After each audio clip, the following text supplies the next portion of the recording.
Hello, good evening. Good evening.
My picture doesn't work.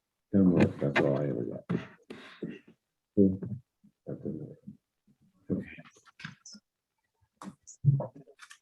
This is just, I may have those pages, but I'll be able to start. Good afternoon, everyone. Welcome to the Mayor and Board of Aldermen's meeting for Tuesday, April the 13th, 2021. Mayor, I'd just like to announce to everyone that please be advised that this meeting is being simulcasted on the Town of Dover's YouTube channel, as well as it is going to be recorded. And this meeting is being held electronically under the provisions promulgated by the state regarding electronic meetings during COVID-19. Thank you. Thank you, Mayor. I'm going to read our sunshine statement. This meeting is being held in accordance with the Open Public Meetings Act, also known as the Sunshine Law, NJSA 10:4-6. Notice of the meeting was sent to the Daily Record and Star Ledger on January 10th, 2021, and published in the Record and Ledger on January 13th, 2021.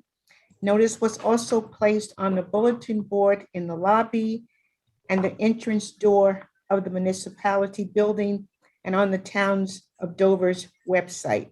Please join me in the Pledge of Allegiance.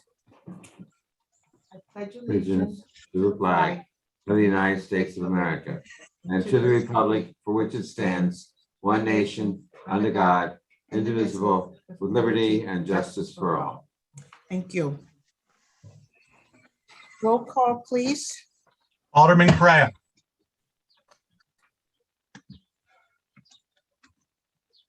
Alderman Tapia. Yes. Alderman Ballesteros. Here. Alderwoman Rugg. Here. Alderwoman Cruz. Here. Alderman Valencia.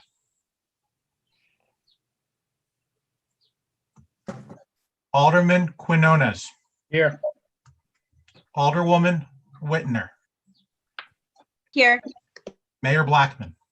Here. Just a second call for Alderman Correa or Valencia. Mayor, 7 members of the governing body are in attendance. There is a quorum. Thank you. The first item on the agenda is the approval of the February 23rd, 2021 meeting minutes. I'll make that motion. Motion by Alderwoman I will Whitner, second it. second by Alderman Ballesteros. All in favor? Aye. Any abstentions? Any noes? Carried 7-0. Next item on the agenda is correspondence. Just that the GIF training. I know I need to get with Alderwoman Cruz to try to get her logged in If there's anybody else that's having any difficulties, please let me know. The next item on the agenda is correspondence from Mayor Blackman nominating John O. Bennett III to be administrator of the town of Dover. John. I make the I think motion. Commissioner Cruz has a mute on. That's probably what it is. What Thank you. was it? Thank you, John. Okay, I make the motion, Alderwoman Rugg. Judy, we will come back to that motion. We okay. have a presentation here. We had been asked by the public to interview candidates for the business administrator. We were also asked to go out and get a firm to help us to evaluate and to get a business administrator for the town of Dover. Both of those actions took place. We ran an ad and we turned over all of our applicants, that we had received to the firm that was going to do the selection and help us to get the best candidate here for the town administrator. And with that, at this time, I would like to have Joseph Hartnett. He's one of the firms that we had to do the research for the administrators. So at this time, he would like to give us a report on his findings and the steps that they had to take to get in a business administrator here in the town of Dover. I think I saw him on. Yes, thank you, Mayor. Okay, oh, there you Can are. you hear me okay?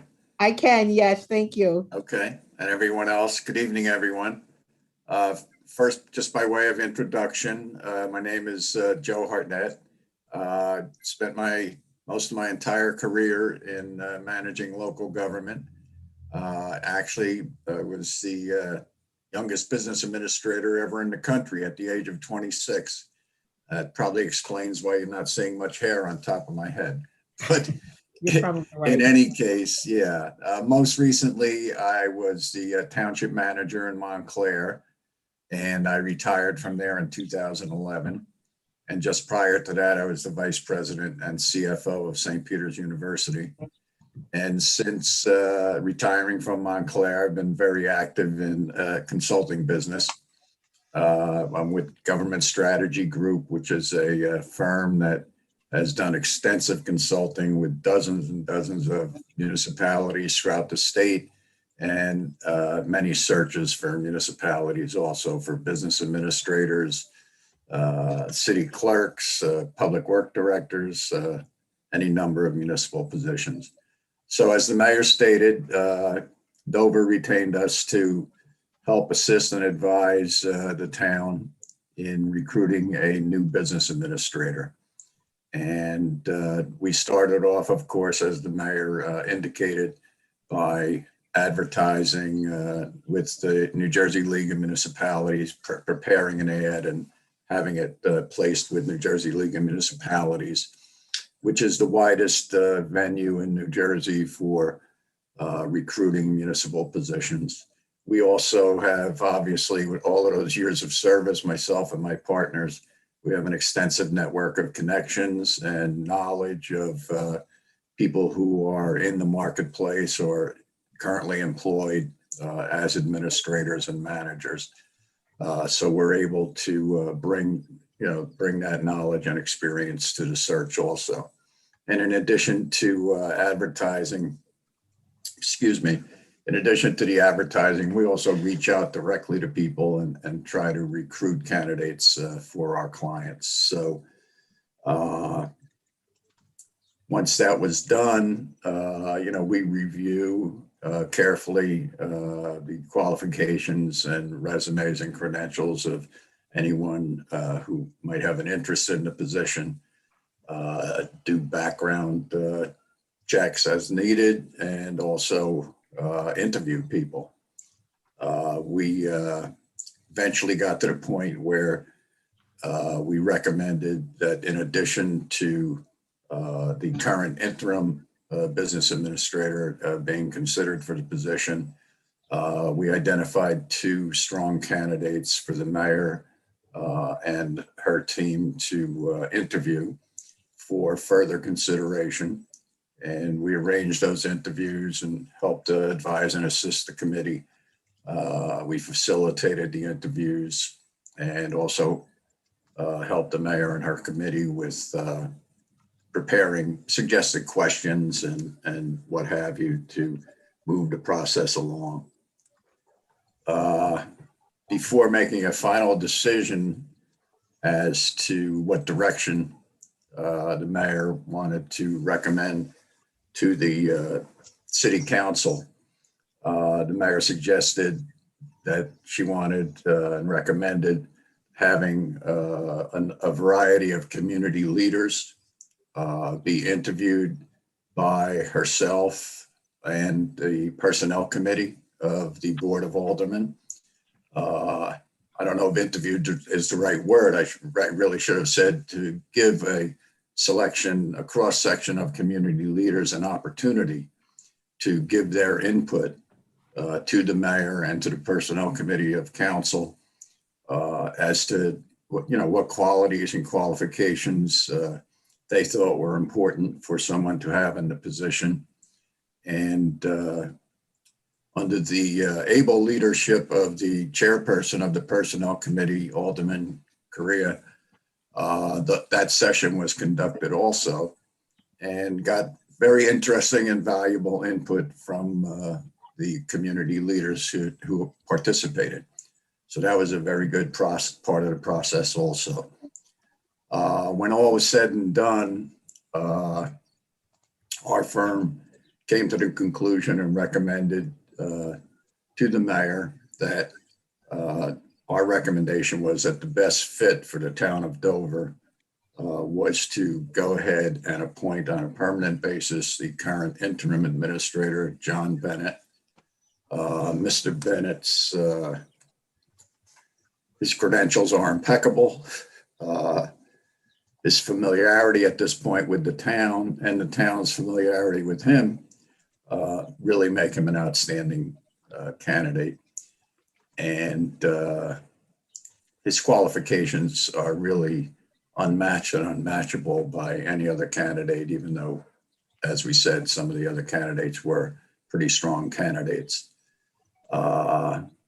I would also note, and I hope it's not breaking your confidence, I don't think it is, that during the session with community leaders, several of the community leaders spontaneously, when they were being questioned on what they were looking for in a business administrator, several of the community leaders issued high praise for Mr. Bennett and expressed how pleased they were with the work he was doing for the community during the interim period.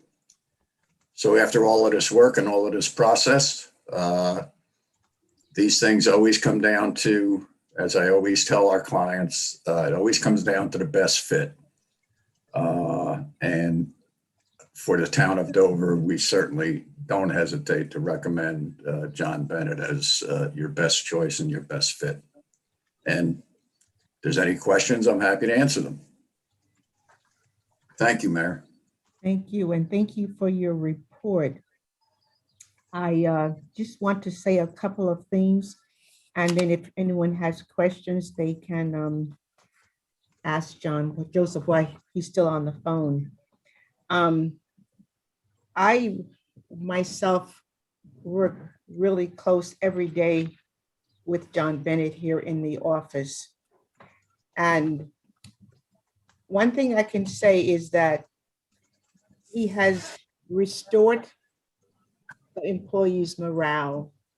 There is never a dull day. We can laugh, but we can also get the work done. He has worked with the department heads to help them to multitask with year planning for their budget, infrastructure, vehicles, and he made them to be a part of the process. He didn't just say, this is what we're doing, he asked for their input. He meets with his department heads once a week to listen to their concerns. He also had to update our civil service list and have employees placed in the proper positions.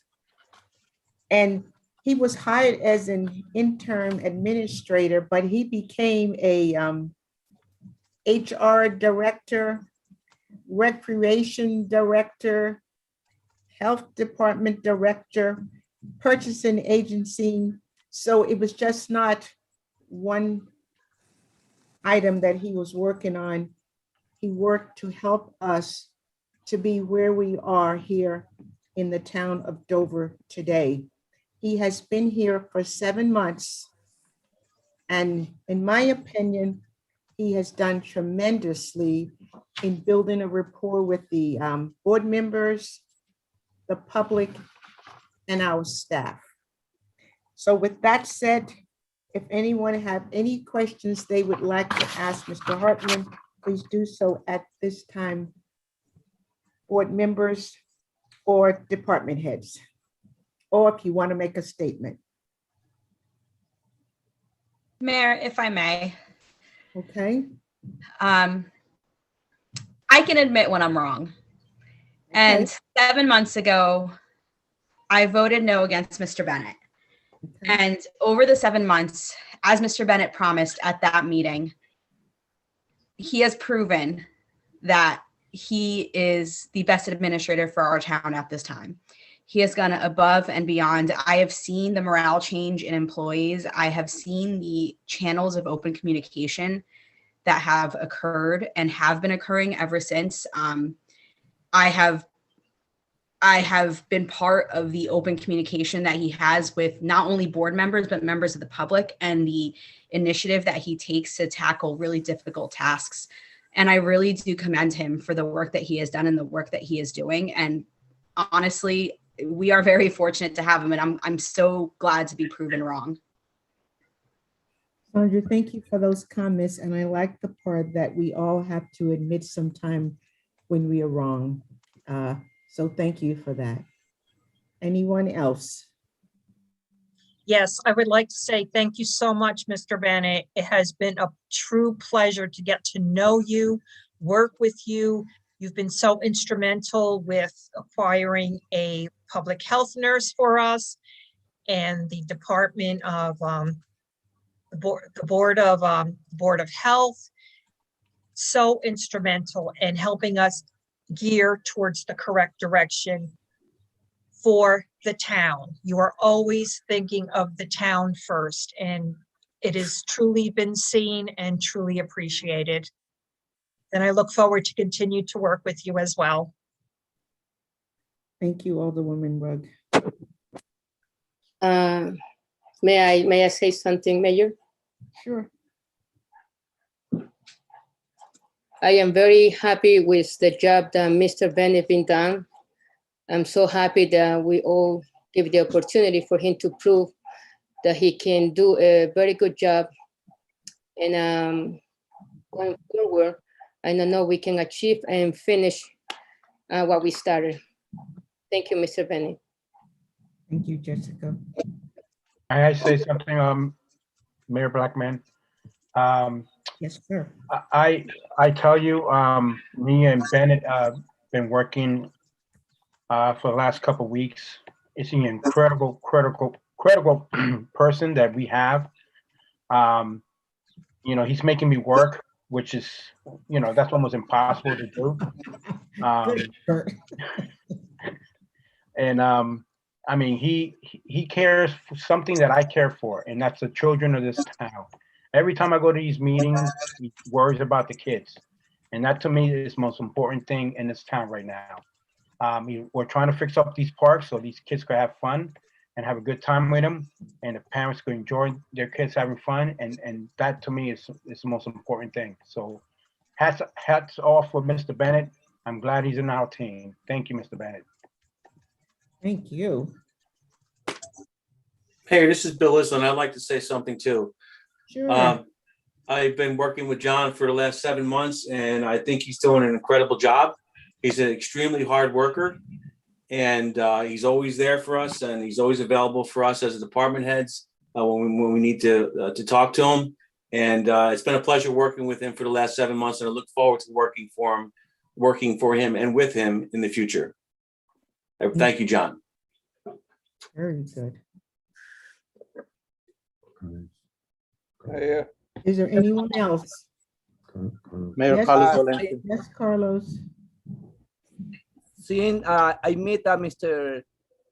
John, I know he showed me he had a lot of capacity to administrate the town.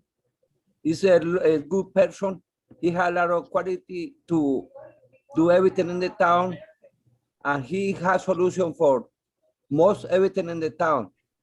I hope we vote for him tonight, and good luck. Thank you, Carlos. Mayor, may I? Yes, Thank you. About how many months ago? 7 months ago? 7 We months ago took yesterday. a lot of heat from some members of the community. We even were called that we were not real Democrats, that we were phony Democrats, all kinds of things.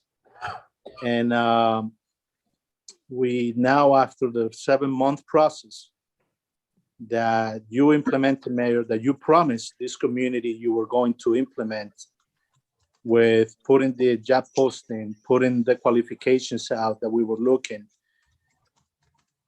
reading the resumes, committee meetings, interviews, listening to members of the community, hiring obviously the consulting firm to help with the search, with the observations, with the qualifications. 7 months after, Mr. Bennett and Senator Bennett is still the most qualified person for our town. He's a qualified purchasing agent. He's an attorney by trade. He's a former legislator. And the values of this administration and this Democratic team that is trying to implement an agenda that is fiscal conservative, pretty much, pinching every penny, and at the same time, very progressive on social issues, is still being enacted. Thank you, Mr. Bennett, for proving yourself to us, to the Board of Aldermen, to the mayor, to this community. I'm looking forward to continue to work with you on the many, many, many projects that you are spearheading right now in your docket. It's not easy work. I know you put a lot of hours into this, including the mayor and the Board of Aldermen and members of the community and the different boards and commissions. We look forward to working with you, to continue to work with you, to move this community forward. So looking forward to voting for you in a few minutes. Thank you. Thank you, Edward. I have to just say one thing. John Bennett is a lot like myself when it comes to spending money. We look in every crack, every hole, and look at every bill. So we make sure that we are spending taxpayers' dollars in the best interest of everyone, here in the town. But thank you, Alderman Correa. Hearing no other comments, we're going to close that portion with just a final statement that I want to thank the public that spoke with Mr. Hartman and the Personnel Committee, giving their input on what they would like to see in a business administrator in Dover. And I have to tell you, their expectations were high. It was not like just give me anyone. They wanted experience, they wanted leadership, they wanted someone that could work with everybody. And that meant a lot because it gave us more information on what we needed to do to make a decision. So I thank everyone for their input, their ideas, their suggestions. And I think John is going to help us to move Dover in the right direction and do what is right for all of us here in the town.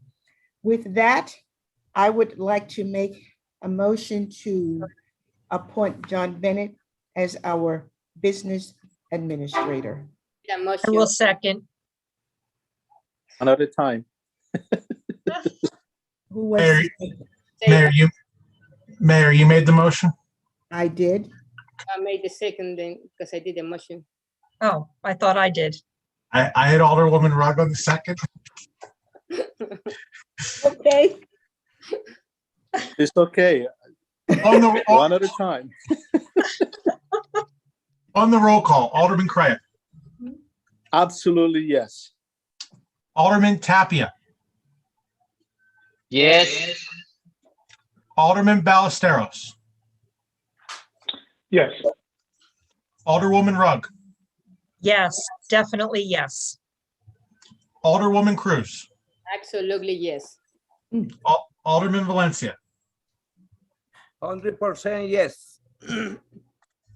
Alderman Quinones. Oh, yes, yes, yes. We get to vote once. Just wanted to Alderwoman make Whitner, sure. Yes. Mayor Blackman. Yes. I felt like I was sitting here on a Sunday morning church service with this. But thank you all to the board, and thank you to the public, and thank you to the firm for helping us to get through this process. We really appreciate it. Thank you. It's our pleasure. All right, thanks. Congratulations to John. Yes. Thank you. John, would you like to say anything, or you're too emotional? I am. Well, I'd like to genuinely tell everybody that I'm very humbled. I'm very thankful for the support. I know that this does not mean I get to take a day off. It means that I just have to work harder. That's for sure. But I'm very humbled. I truly am. And I genuinely, sincerely appreciate the last 7 months have been a whirlwind. It's a great town. There are great elected officials and appointed officials here to work with. And it's been my pleasure to help be a part of a team. And that's all I am, is a part of a team that moves things forward. And I think we have really got a team that's working together very well. And I look forward to keeping that team together to continue to make progress that we're making. And I have a 6-page report tonight, so I'm not going to say any more than that. But Don, you have a 5-minute limit, so. I will. Be fast. Okay. Here, here, Thank you John. again. Thank you. And Mayor and Board, just for the record, the appointment of Mr. Bennett was consented to by the governing body unanimously 9-0. Thank you. Okay. I'm going to say good night. Enjoy the rest of your meeting, and thank you for giving us the opportunity to be of help to you. All right. And Thank you. please Thank don't you very hesitate to much. call on us anytime in the future if we can be of help. All right. Thank you Thank very you. much. Thank you, Joe. Thank you. Take care. Thank you. Thank you. The next item of business is Ordinance Number 6, 2021. And the title was amended earlier today. An ordinance of the mayor and board of aldermen of the town of Dover, county of Morrison, state of New Jersey, temporarily prohibiting the operation of any class of cannabis business within its geographical boundaries and amending chapter 236 of the code of the town of Dover. Mayor, may I speak on this before we vote? Yes, you may. Thank you, Mayor. So really quickly, I just wanted to speak about this ordinance. I think a lot of us have gotten a lot of communication about it. I think we have some disappointed folks in the crowd tonight. So I just wanted to take a moment to address this. So we went through this ordinance and revamped it a little bit to reflect that this is a temporary ordinance because we do intend to explore this as fully as possible. So our issue is that we are up against time right now. The state has mandated a deadline of August 21st. And due to the nature of this ordinance, it has to go to the planning board first in town, and then it has to go to the county, and then it comes back to us. So we're looking at a couple months deadline here, and that would be cutting it close. So the best option at this point in time is to put this ordinance forth to basically give us time to take this to committee to be able to explore this fully. The ordinance states that this typical situation, so the cannabis business would fall under the purview of the Standing Committee on Economic Development and Redevelopment. So we're going to have jurisdiction on this, and what we plan to do, and Chairman Correa, please correct me if I'm wrong, since you're the chair of the committee, but we would like to look at research efforts, and we would like to have committee meetings and community meetings with the public to be able to speak to experts. And we actually do have an expert lined up to speak to the committee within the next 2 weeks, so that we can start doing the appropriate research on what is best for the town at this point. Doing this temporary ordinance gives us time to not have to rush to get it to the deadline, so that if we think that we need a little more time, we're not bound by the deadline at this point. After August 21st, it is very easy to opt in, but it is not easy to opt out. So by August 21st, if you don't take any action, the municipality is bound by a full opt-in, which means that all classes are in, and that would be it for 5 years. If we opt out at this point, at any point after August 21st, we can opt in to any degree that we choose after doing the appropriate research. So basically, this is really just a commitment to responsible and smart development that we have promised. And we want to make sure that we do our due diligence on this. So by passing this ordinance now, which I ask the board to please consider, hopefully that will give us the first step to be able to do that properly. Thank you. Oh, and thank you to the members of the board who helped me with revising this ordinance. I really appreciate it. Thank you, Alderwoman Whitney, for that You're information. welcome. Are there any other questions from the board or anyone else to make a statement? Mayor, if I may, look, to the members of the community who truly care about this industry, I want you to know that we are for it. It's just that we need to do it, the process right. That means that we want to establish the proper locations, for growing, the proper locations for this, dispensing. But it has to go through a process, as my colleague, Alderwoman Whitner, just said. It has to go through several committees, including planning board and the county planning board, before it comes back to the town. And we don't want to be cutting it very close on the deadline. So, and we also need to listen to the experts, and we plan to hold some open public sessions about it from the Economic Development and Redevelopment Committee, where you have the opportunity to express your opinion on this. We believe we heard some of you about 2 or 3 weeks ago. If you want to come back again, that's great. I know we've been in contact over email and text messages, and we thank you for your advocacy on this matter. So we want to do it right. We want to do the process correctly. We're just afraid that we might be cutting it very close to the deadline. So that's why we're doing it this way, so we can do the process the right way. Thank you. Thank you very much. With no further ado, we will ask for a motion and a second. I'll motion it. I'll second it. Thank you. Motion by Alderman Quinones, second by Alderwoman Whitner. On the roll, Alderman Crea, Yes. Alderman Tapia, Alderman Tapia, Abstain. Alderman Ballesteros, No. Alderwoman Rugg, Yes, Alderwoman Cruz, Abstain. Alderman Valencia, No. Alderman Quinones, Yes. Alderwoman Whitner, Yes.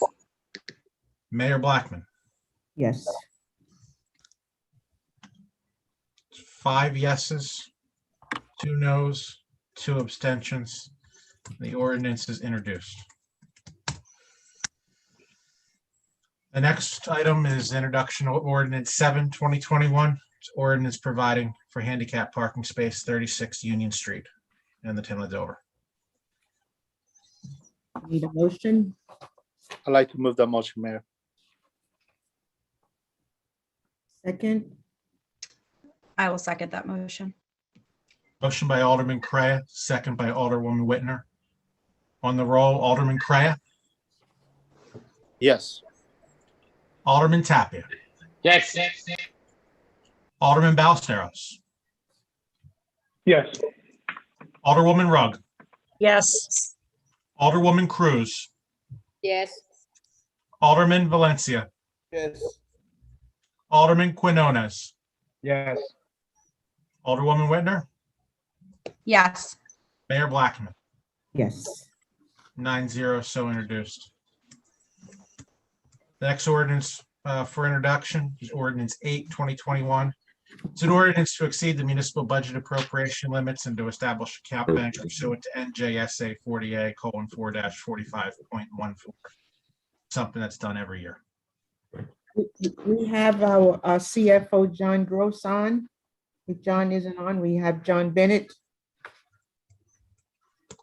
John Gross is on. Okay, John Gross. Thank you. Good evening. This ordinance is for lack of a better term, a housekeeping ordinance. It's done every year in order to maximize the town of Dover's ability in the should it be necessary to utilize funds above and beyond what we would normally. This will create additional cap bank. It does not doesn't utilize any of it at this point in time, and it does not have any impact on the taxation of any of the town's residents. It's just strictly enables us to bank monies that we don't use. In the budget every year, there is an amount that you're allowed to use without this ordinance. And then with this ordinance, you can use more.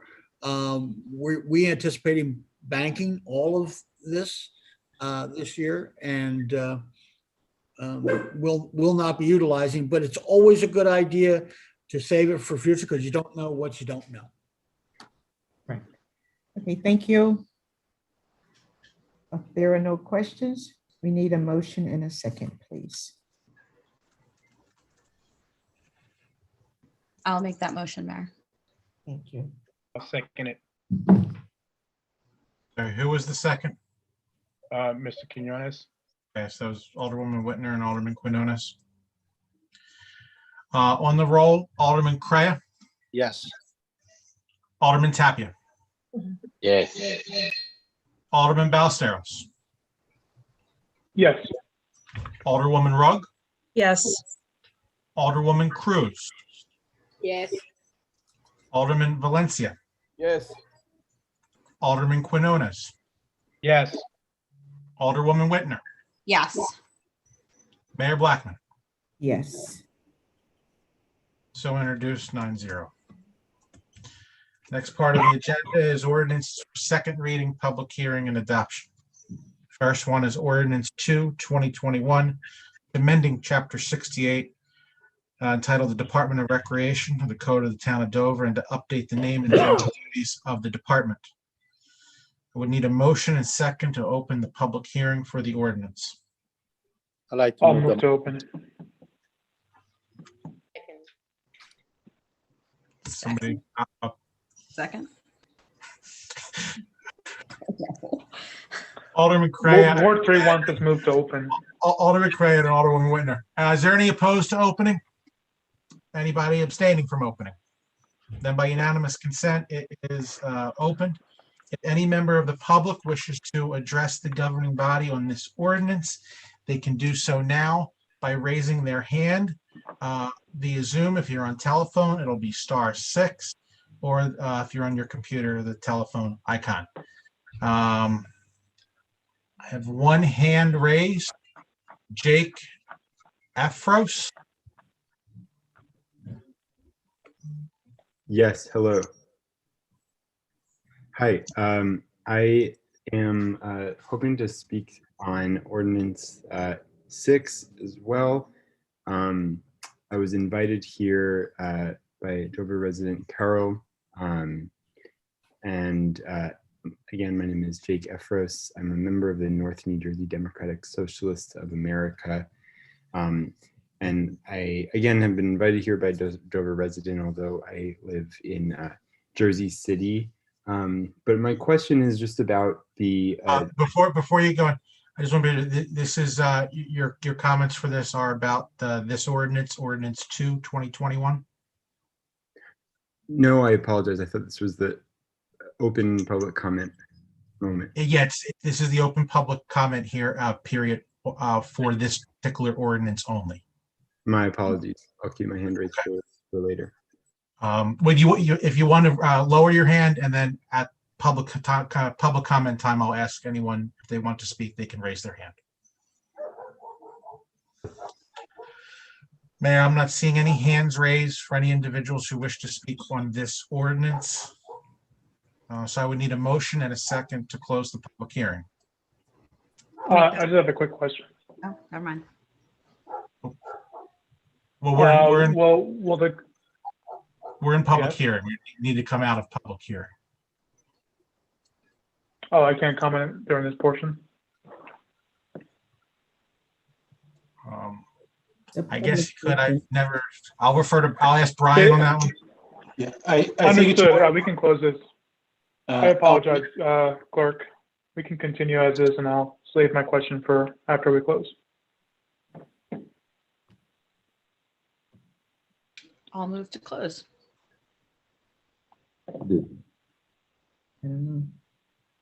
There's a second. I'll second it. Alderwoman Whitner and Alderman Ballesteros. Is there any opposed or abstentions to closing the public hearing? Then by unanimous consent, 9-0, it is closed.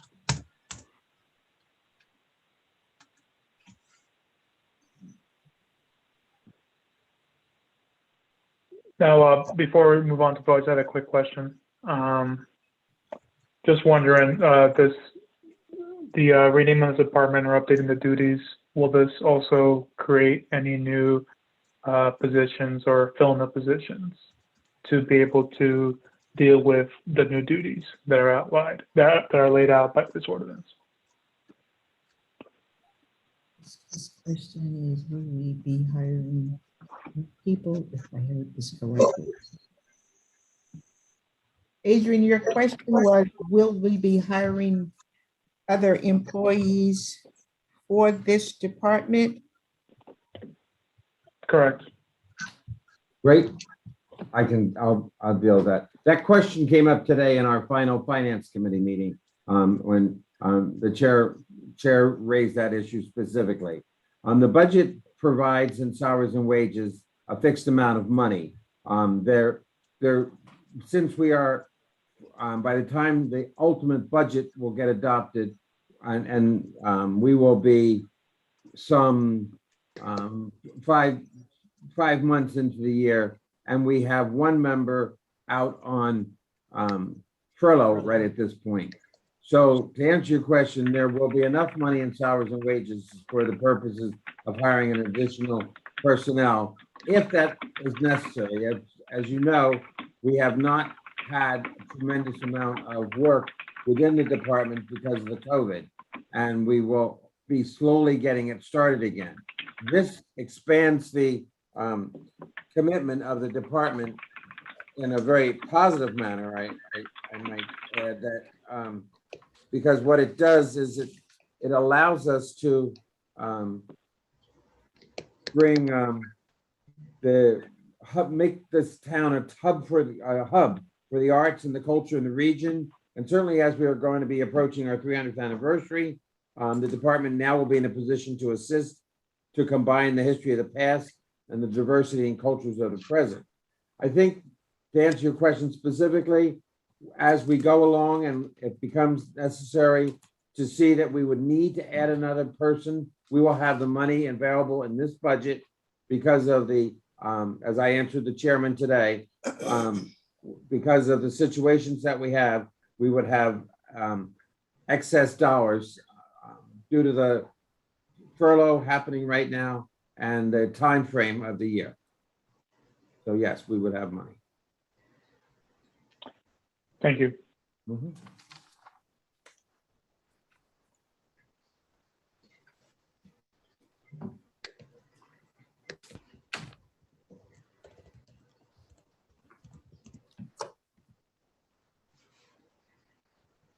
Any other debate, questions, comments? Not, we need a motion and second if the board so wishes to move forward to adopt.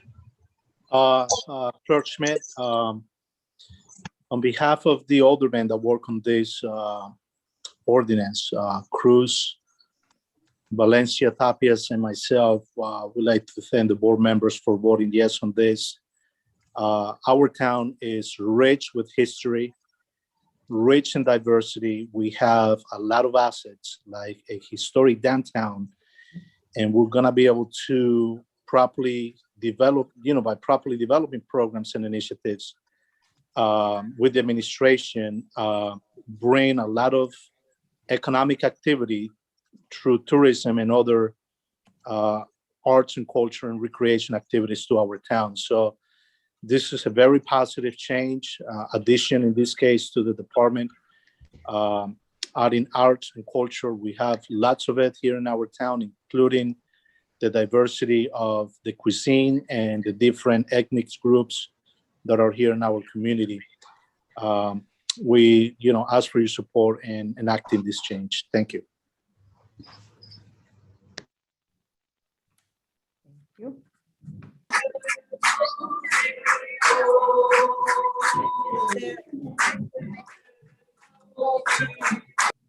If there are no other comments, we want to close this, and we need a motion and a second, please.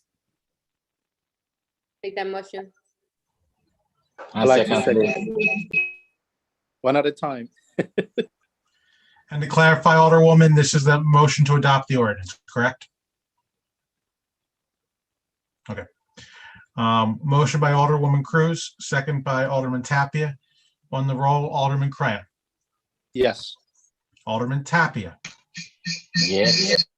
Alderman Ballesteros. Yes. Alderwoman Rugg. Yes. Alderwoman Cruz. Yes. Alderman Valencia. Yes. Alderman Quinones. Yes. Alderwoman Whitner. Yes. Mayor Blackman. Yes. So adopted 9-0. The next ordinance is Ordinance 4, 2021. So an ordinance supporting the creation, protection of long-term sustainability of community gardens. We would need a motion and second to open the public hearing. I will make the motion. Motion by Alderwoman Rugg, second by Alderwoman Cruz. Is there any opposed? Any abstentions? Then by unanimous consent, the public hearing is open. Any member of the public wishes to comment on this ordinance, number 4, 2021, please raise your hand either on the computer, on Zoom, or if you're on a telephonic device, *9. Mayor, I'm seeing no hands raised. I would need a motion and second to close the public hearing. The motion. I'll second.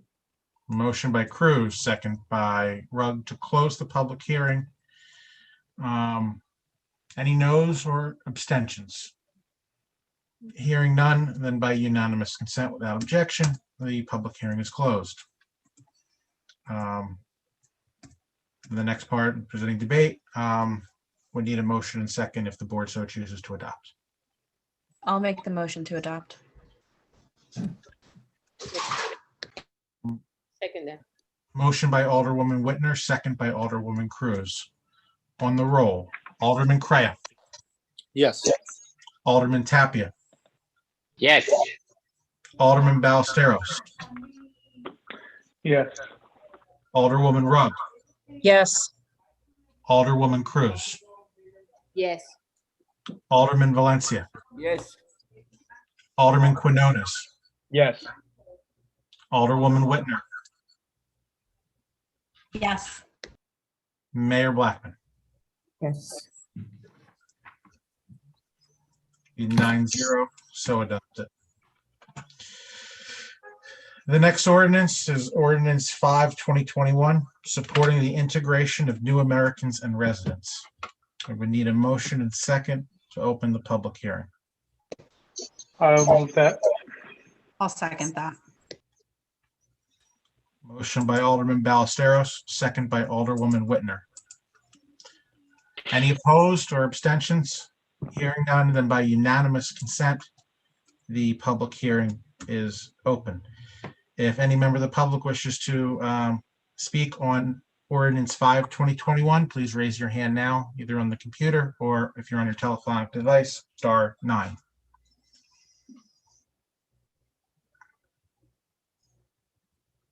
Mayor, I'm not seeing any hands. We need a motion and second to close the public hearing. The motion. I'll second. Where's the second? Okay. Motion by Alderwoman Cruz, second by Alderwoman Whitner. Without objection to closing by unanimous consent, then the public hearing is closed. It's open for debate, or I would need a motion and second to adopt. There's no comments from the board.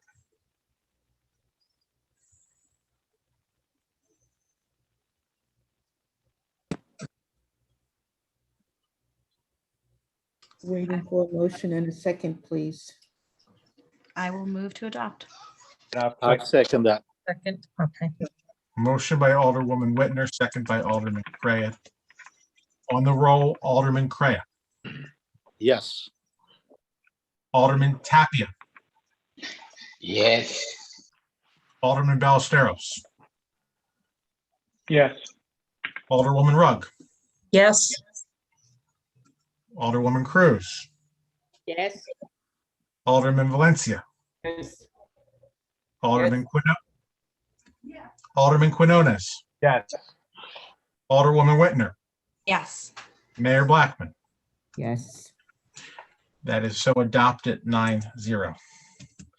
Bills list. Resolution 98, 2021. We need a motion and second unless there's any questions. I will move to vote on the bills list. And second. Motion by Alderman Ballesteros, second by Alderman Tapia. On the roll, Alderman Correa. Yes. Alderman Tapia. Yes. Alderman Ballesteros. Yes.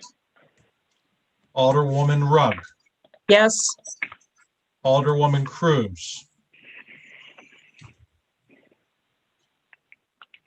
Alderwoman Cruz. Yes. Alderman Valencia. Yes. Alderman Quinones. Yes. Alderwoman Whitner. Yes. Mayor Blackman. Yes. 9-0, so adopted. Next item is consent agenda, as we can bang 4 out in 1. Resolution 99, 2021 is resolution for lien redemption for Block 703, Lot 7, also known as 164 West Clinton Street, Dover, New Jersey. Resolution 100, 2021, a resolution appointing special police officers for the town of Dover, Class 3, Kevin Carroll. Resolution 101, 2021, resolution for lien redemption for Block 832, Lot 1.04, also known as 83 White Street, Dover, New Jersey. Resolution 102, 2021, is resolution for lien redemption for Block 1812, Lot 6, also known as 36 Jordan Terrace, Dover, New Jersey. So moved. I will second. Motion by Alderwoman Whitner to adopt the consent agenda, second by Alderwoman Rugg. On the roll, Alderman Correa. Yes. Alderman Tapia. Yes. Alderman Ballesteros. Yes. Alderwoman Rugg. Yes, Alderwoman Cruz. Yes. Alderman Valencia. Yes. Alderman Quinones. Yes. Alderwoman Whitner. Yes. Mayor Blackman. Yes. 9-0, so adopted. Other resolutions. Resolution 103, 2021 is resolution approving taxis, limos to be licensed in the town of Dover. I will make that motion. And I will second it. Motion by Alderwoman Whitner, second by Alderman Ballesteros. I believe Alderman Correa abstained. That's correct. Alderman Tapia. Yes. Alderman Ballesteros, Yes. Alderwoman Rugg, Yes. Alderwoman Cruz, Yes. Alderman Valencia, Yes. Alderman Quinones, Yes. Alderwoman Whitner, Yes. Mayor Blackman. Yes. Resolution so adopted, 9-0. Next part of the agenda is Resolution 104, 2021, resolution appointing Jonathan Delaney, Chief of Police. It's an honor for Sorry, me clerk, I believe to. that's a correction. Oh. Isn't that 801? What was that? Oh, did I say The 9-0? vote wasn't at 801? Yeah, Yeah, it was, yeah. I have it in the box up. Sorry about that. no problem. Back to Resolution 104. I'll make that It's an motion. honor to make the motion. We, Okay, an honor to make the second motion. I'll take the second, Judy. Okay, thanks. We get along. Do we have, gee, you made me lose my train of thought. Richie Rivera on the line at all? Richie, are you on the line? Rich? I don't see or hear him. I don't see him, Mayor. You do not? No. Okay.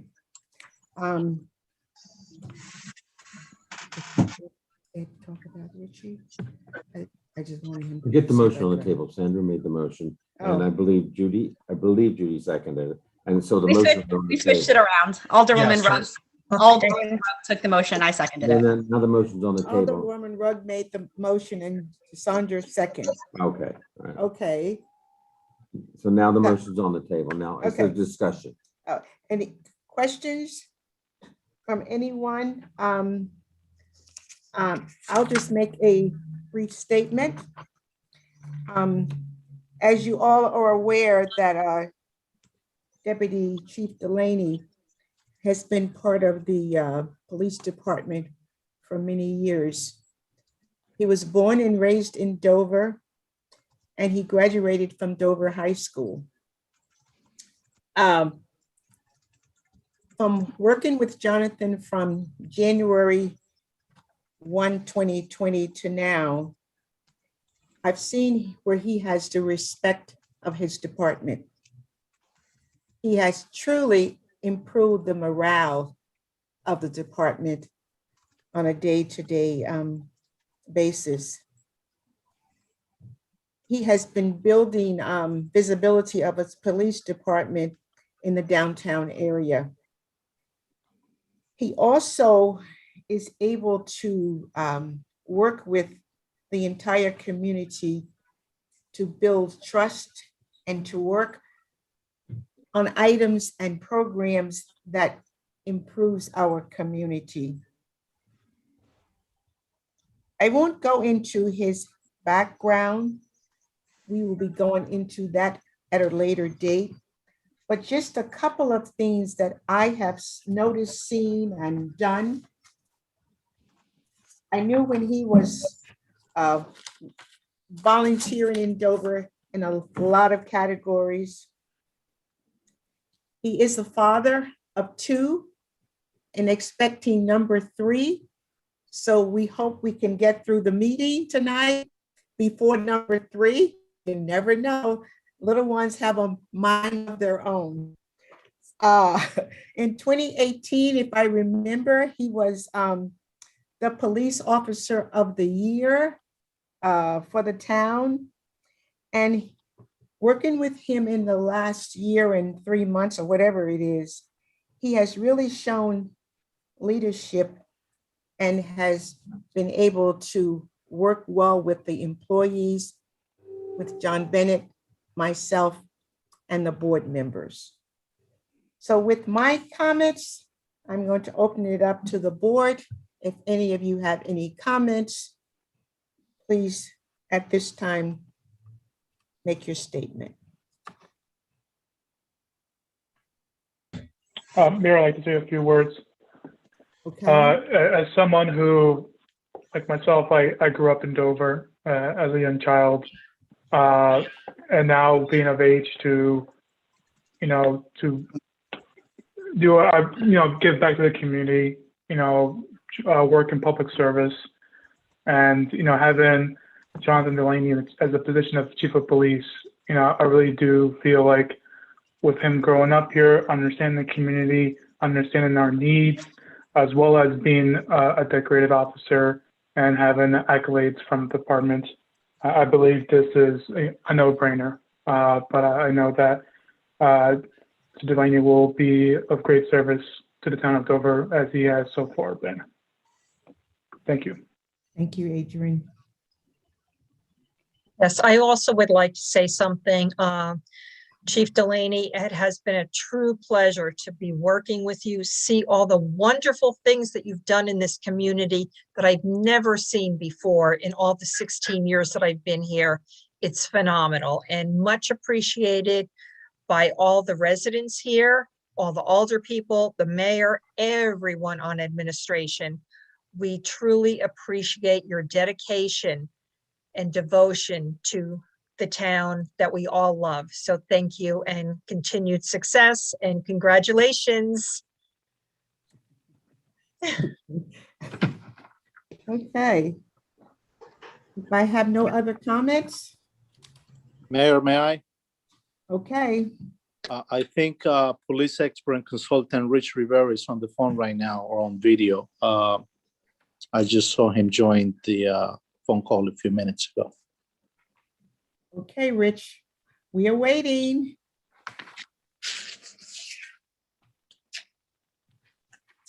He has one of those phones like mine that works when he wants to work. Okay. Actually, Mayor, we have the There. city's fire alarm is on in the background, and I didn't want to overwhelm everybody with that siren. It's a test siren that goes off at 8 p.m. Well, thank you for that. I appreciate it. Certainly. So our firm submitted a staffing analysis yesterday to the committee. They have the ability now to digest that regarding the police department. We're also working on a full audit, and I'll coordinate with your newly permanent in place business administrator. So we'll get that in the works. But I met personally with Deputy Chief Delaney.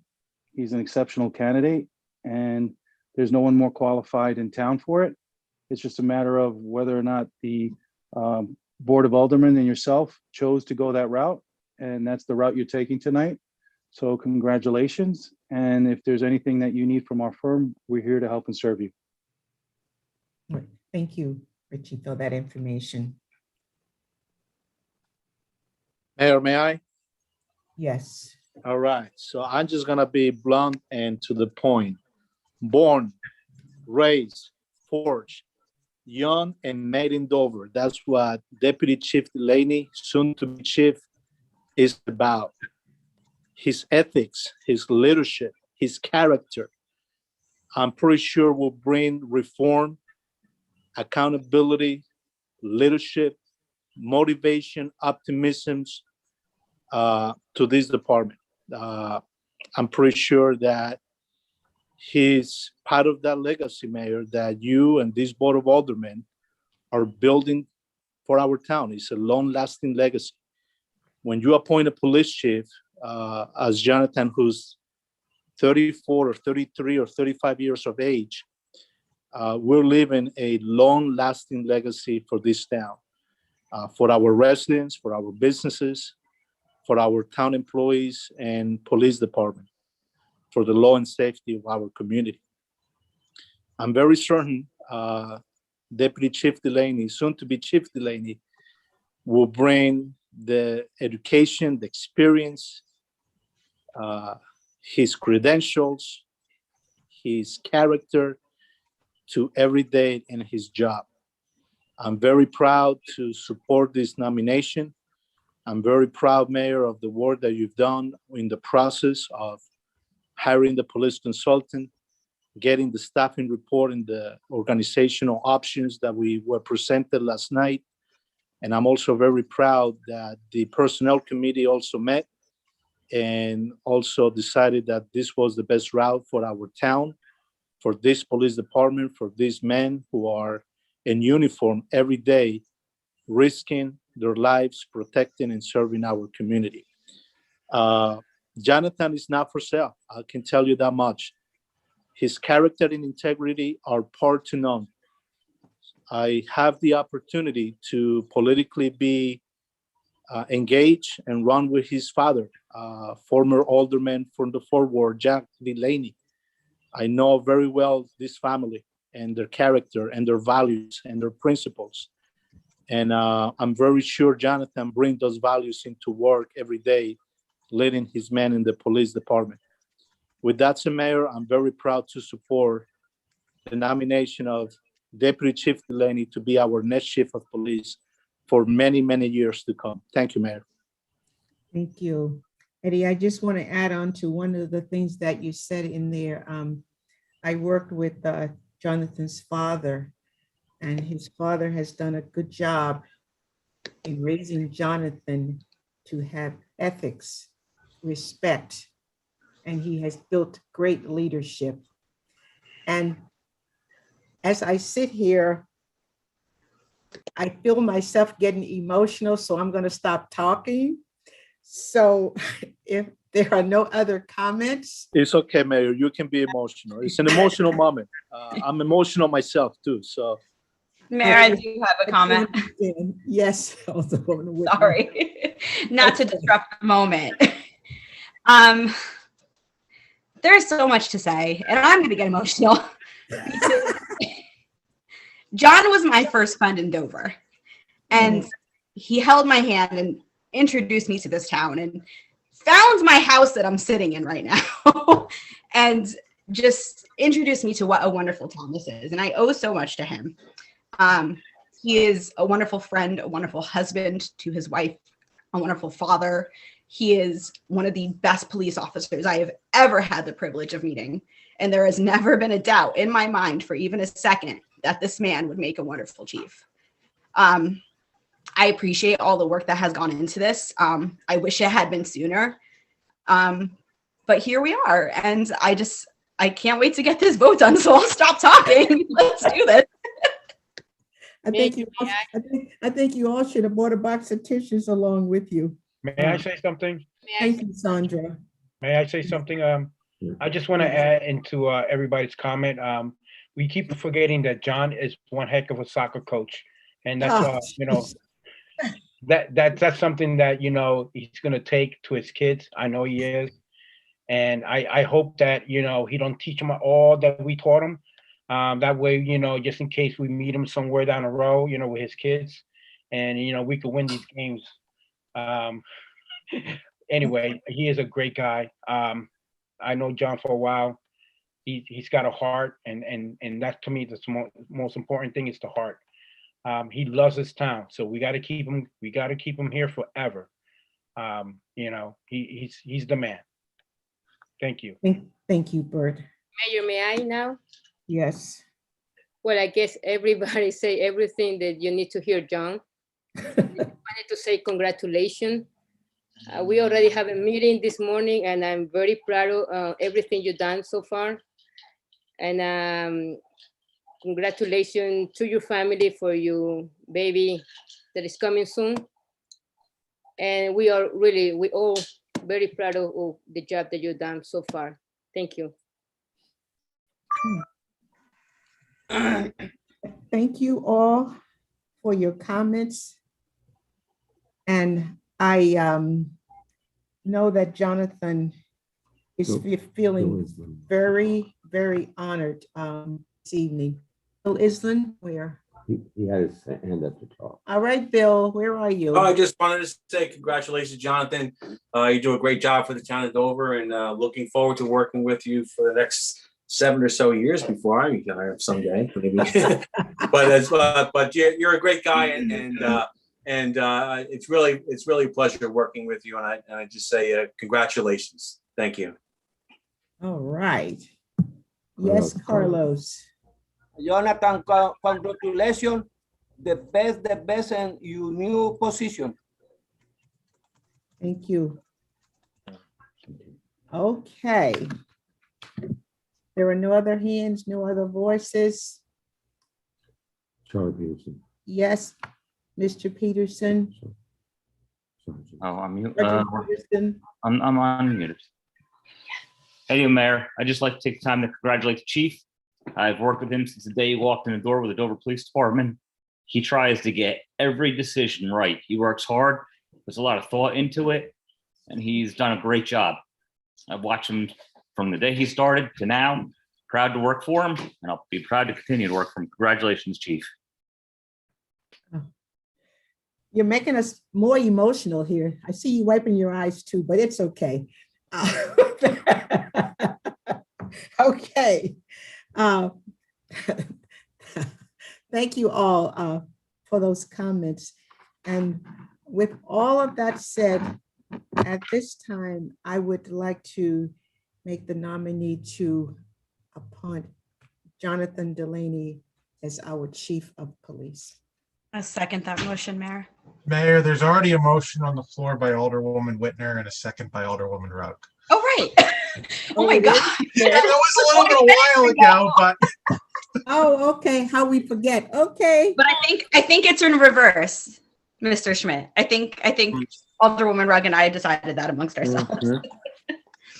Okay. All right, so you guys want Rugg on the motion and Whitner on the second? Correct. Thank you. Okay. The roll, Alderman Crabb. Absolutely yes on this one. Alderman Tapia. Yes. Alderman Yes. Ballesteros. Alderman Ballesteros. Yes. Yes. Alderwoman Rugg. A proud yes. Alderwoman Cruz. Absolutely, yes. Alderman Valencia. 100% yes. Alderman Quinones. You know, it's a big yes for me. You know that. Alderwoman Whitner. Of course. Yes. Mayor Blackman. Yes. He's going to Hollywood. He's going to Hollywood, John. Isn't it Disneyland? The resolution is so adopted 9-0. Thank you all. Mayor, could I make a comment, please? Certainly. If Excuse me, John Delaney. John, you have something to say? John Smith? I was just going to say, if the chief wants to officially become chief, I could swear him in electronically. He wants to make a speech first.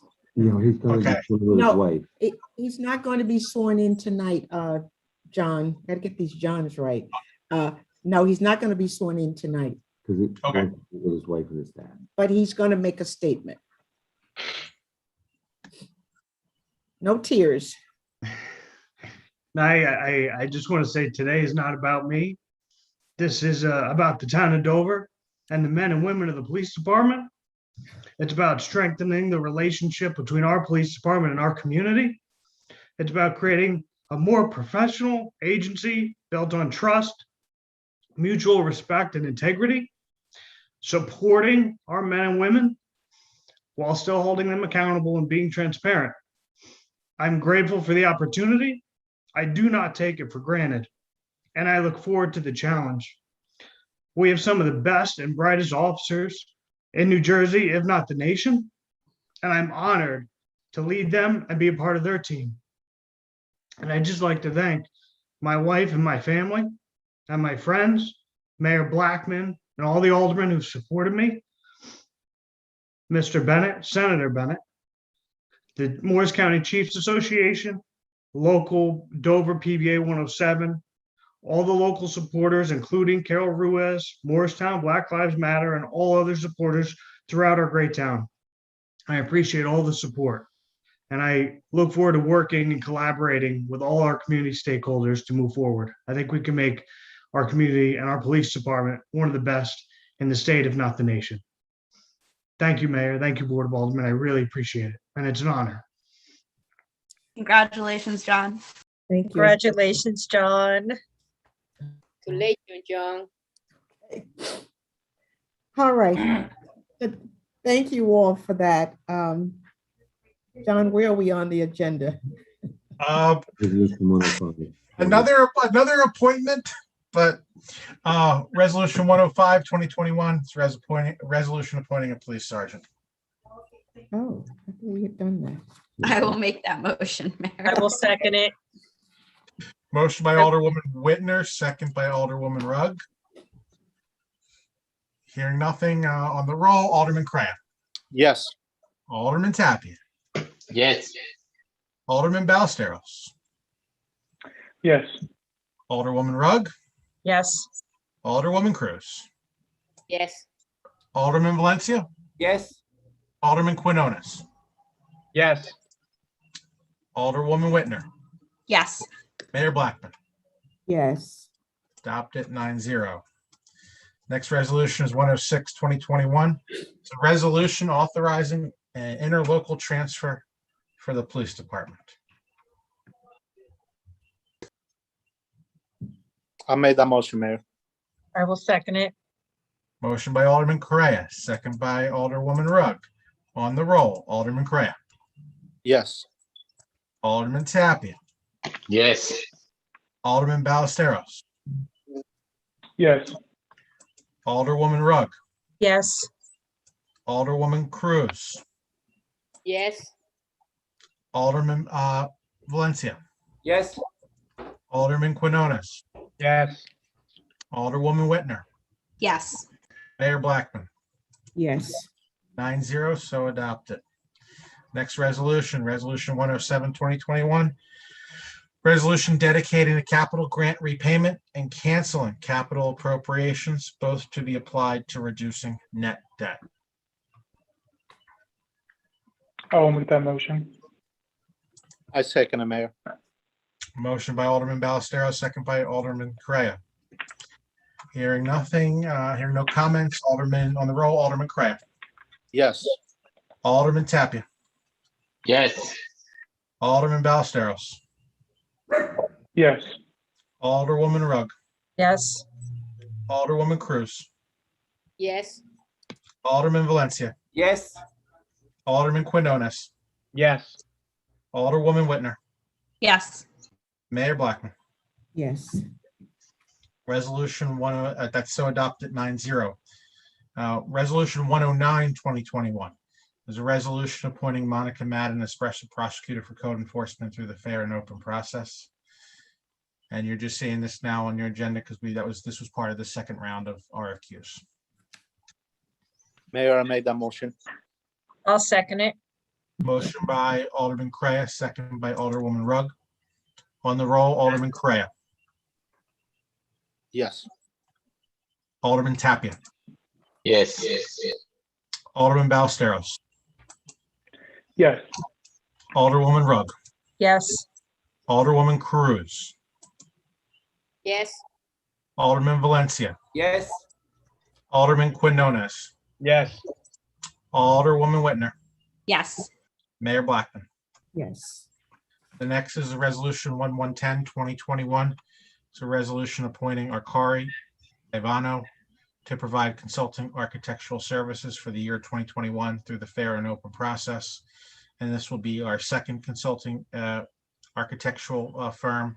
And we hope to bring on one more similar to what we did with consulting engineering to develop a pool. So have a project, we can go out to bid it in-house. It's something that Senator Bennett had wanted to do. And so you might see one more, but that would be the second one.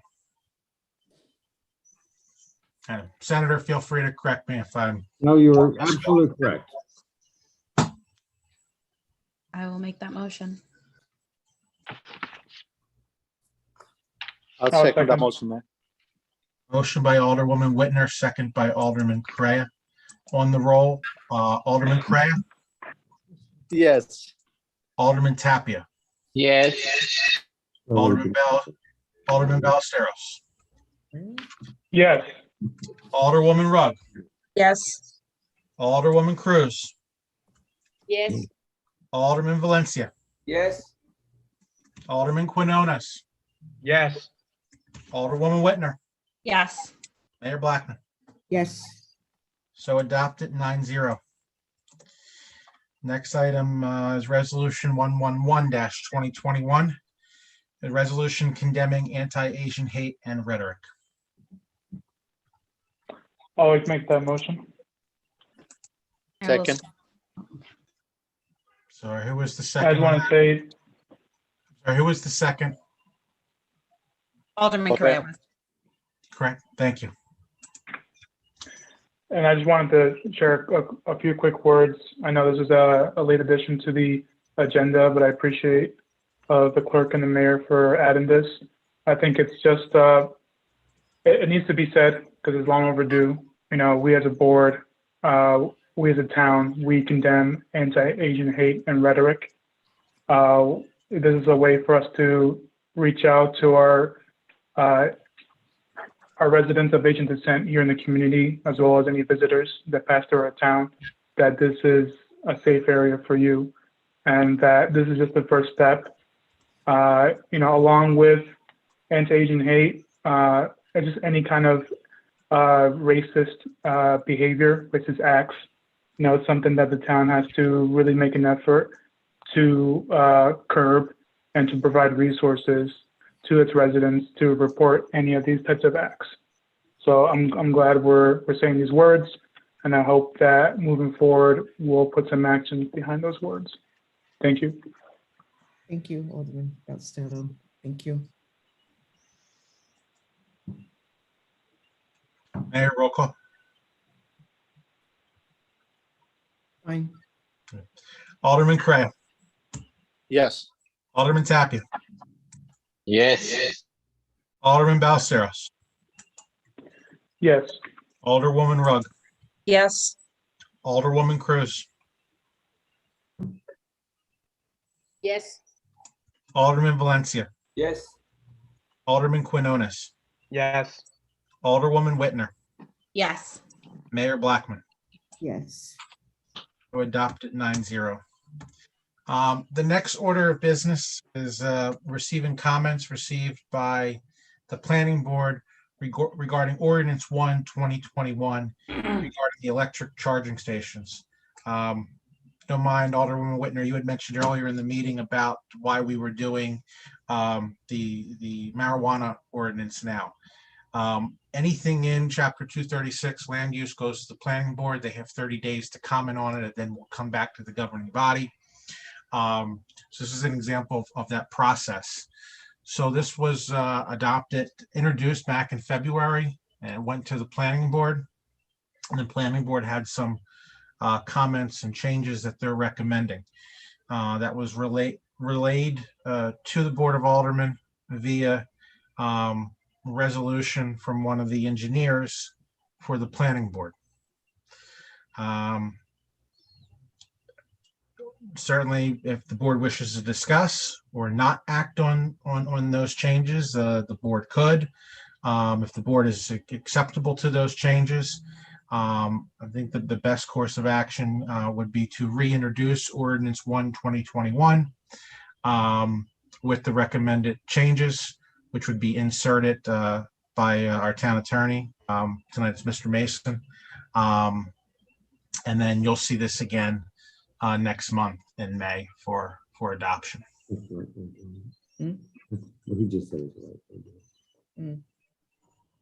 So, Mr. Clerk, you're asking one of us to make a motion to amend the ordinance and open it up for first reading. Well, would it be first reading? You would reintroduce it by title with the changes, which will be put in the text, and that'll be advertised, and you'll have a second hearing and adoption in May. All right, well, I'd be happy to make the motion to reintroduce Ordinance 1/2021 regarding the electric charging stations, including the changes offered by our planning committee. I'll second it.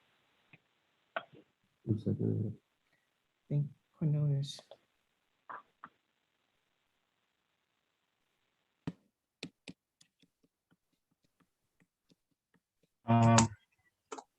Hearing nothing else on the roll, Alderman Correa.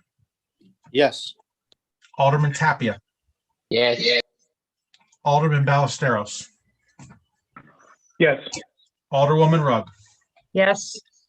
Alderwoman Cruz, Yes. Alderman Valencia, Yes. Alderman Quinones, Yes. Alderwoman Whitner, Yes. Mayor Blackman, Yes. 9-0. So introduced with changes. Next item is new business, which is the introduction of the municipal budget. John, I'm gonna start on this. And then the Finance Committee met to review the proposed budget on several different occasions. The result and the direction that was given to us is the introductory copy that you have before you this evening.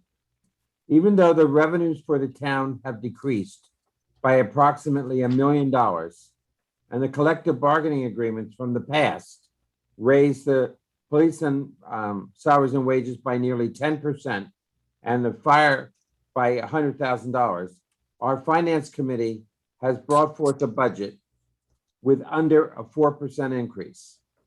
We've turned the tide on borrowing from extremely high levels and paid down a significant amount of debt. I applaud you for the action you took tonight with respect to Resolution 107, 2021, in which you actually cut the indebtedness of the town of Dover by nearly $15 million. We had a ratio on our debt of almost 3%, which is nearly enough to do a shutdown of being able to borrow any more. And with the action you took tonight, you brought it down to a safe 1.76% ratio. I'm going to turn the actual budget presentation over to our CFO, Mr. John Gross. Mr. Gross has served as an elected mayor of a municipality, an administrator, and now a long-term CFO in multiple municipalities.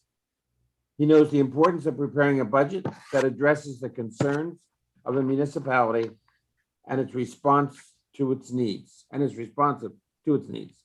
He has spent a great deal of time since he came to Dover more than 6 months ago in preparing this, his first Dover budget.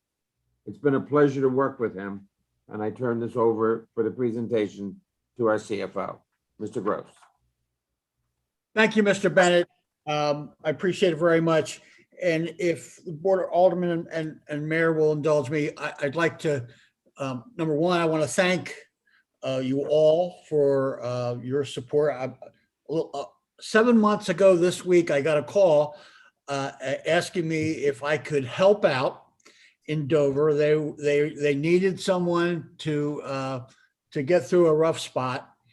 And I said, sure. You know, I'm always wanted to help, thinking at this point in my career, with over 35 years in, this would be a relatively short stint to help out. Well, as we all know, that short stint has turned into a permanent appointment, and for which I appreciate. And I've accepted that, not because I needed another appointment and things to do, but because of the unique challenges being available to me, working in Dover for such a great community, and really the opportunity to do, I think, some great things with some great people moving forward. So I thank the mayor and the Board of Aldermen for their support for me. I do want to tell you a quick story. When I showed up here that one night on, I think, what was it, the 11th of September? I met online an old friend of mine from 30 years ago, where John Bennett and I worked in Monmouth County for about 10 years together, accomplishing a lot of amazing things. And I was really pleased to see him. And then now working with him over the last 7 months, I can tell you all that your appointment tonight was an excellent choice. What I've seen with John I was no less than I expected from him, but certainly everything I thought he was. And so I think the town is very fortunate to have, and wise to have made the decision that it has. Over that time, I have not always been an automatic supporter of chiefs of police in my career, but I've always supported it when it made sense and when you had the right person. And I can tell you in the 7 months that I've been here, I have been nothing but impressed with John Delaney. And you made an incredibly wise decision tonight as far as I'm concerned. So I congratulate John Delaney, John Bennett, and all of you for the decision. I think everybody wins in that. So I'm very pleased, and based on my experience, I think you've done very, very well. And I'm proud to now be the fourth John in the organization. Makes it a little difficult day in, day out, because somebody says John and all four people look. We get it.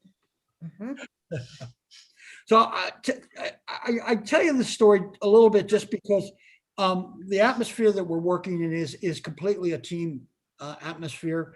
Everybody's working together and working for the betterment of Dover.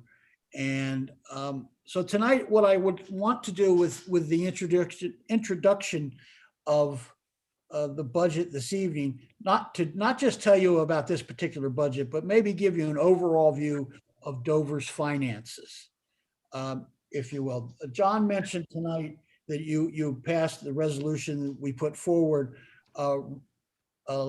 canceling debt and dedicating receipts from canceled debt to paying down the total debt of the town of Dover. John applauds you, and so do I. Just to give you some perspective on that, the amount of debt that was accumulated between 2017 and 2019 was more than doubled because of two projects. A developer's project where the town offered an $8 million grant incentive to do a project, and also purchased property to move town hall to for $15 million. Between those two, $23 million took your debt up to $44 million. And more importantly, it brought you to a net debt of close to 3%. Now that's only 0.5% away from the legal limit. And it really put the town in a very difficult spot in terms of defending its debt with the rating agencies, and to be certain to be in a position in the future should emergencies occur to be in a position to raise funds. That doesn't mean that you couldn't do it. You certainly could and did, the town did. And then there was a change of viewpoint. A new mayor and council was seated, and the decision was to look at this. And you went forward and negotiated the return of the $8 million to the town. You made a decision not to move forward with relocating town hall and reduce the amount of debt necessary for there by another $7 million. So that $15 million of debt, which the resolution that you just passed, will bring our net, as John mentioned, our net debt down from 2.96% to 1.776%. And that is all the difference in the world in terms of Dover's ability to properly finance infrastructure improvements in the future and to defend itself in borrowings with the rating agencies to increase and to maintain a good credit record. So that action taken tonight is an extremely significant action and something that's very important for for the economic health of the town of Dover. Moving forward to the next topic in terms of economic health, it would be what I call surplus and what many call emergency funds. Your availability of having funds ready to use when emergencies do occur. If you go back to 2009, or beginning of 2009, the town had 2.4 million, 2.448 to be more precise, million in emergency funds available to it. And then John, I'm sorry, you mean 2019? At the beginning of 2019. Okay. The beginning of 2019, you had 2,448,000. At the beginning of 2020, that had gone down to 1,428,000. So more than $1 million reduction in emergency funds. Basically, it was spent. It got spent for whatever reasons, and we can identify them if we would go and look. But the funds were spent, and that's a real problem with credit ratings. That's a real problem with preparing for emergencies. So when we looked at this year, when Mr. Bennett and I came in at the end of the year, we focused on ways to make sure that at the end of 2020, that we were not worse off than we were for certain, and what we could do to make it better. All the numbers haven't been finalized yet, but we're looking right now that our fund balance and reserves will provide emergency funds for us back up to around a little less than 2.2 million. So we're not quite all the way back there to where we were, but we've made great strides back. And so we're very pleased. We feel comfortable that number will keep us heading in the right direction. And so getting to this particular budget, or the introduction of the 2021 budget, if we go back and look at, it's going back to 2019 budget was 25,421,000, and I'm going to round off to make the numbers easier. I'll do a presentation at the budget hearing, maybe a PowerPoint. But 2019, the budget was 25,000,004. In 2020, that was reduced by 300,000 to 25,000,001. And this year, the total budget is up to 25,572. And I'll go through and explain the reasons why that it is. Salary and wage is a big driver. In 2019, the salary and wages were right at 10 million. There was a reduction of about 200,000 in 2020. And this year we're up 466,000, up to 10,260,000. The main drivers in that are police contracts and the fire department contracts. Police contracts themselves are up $500,000. The fire contracts, or the cost for firefighters is up about $300,000. And that's part of that big drive is the loss of a grant. And I would say loss, the grant itself is a phase out grant. So in the 2 years prior, we had a larger amount for the grant. This year we have to pick up a larger share. So that's your salary and wage drivers. The OE, which is other expenses, again in 2019 was 15,400, was down 100,000 in 2020 to 15,300, and 2021 we're down in other expenses we're down 13,000 to 15,309. So that shows you that even though we have increase of 800,000 or so in salary and wage, we've been able to make up a good chunk of that back, and that is through being creative with our OE expenses to keeping them in line, and also looking for ways to enhance revenues, which we've done. We've done okay in revenues given in certain lines, given the COVID problems. So just looking at full-time employees, from 2019, we had 135. Now we have 126. Part-time employees in 2019, we had 38. Now we have, this budget, we have 28. So we're down 9 full-time employees. Excuse me, my apologies.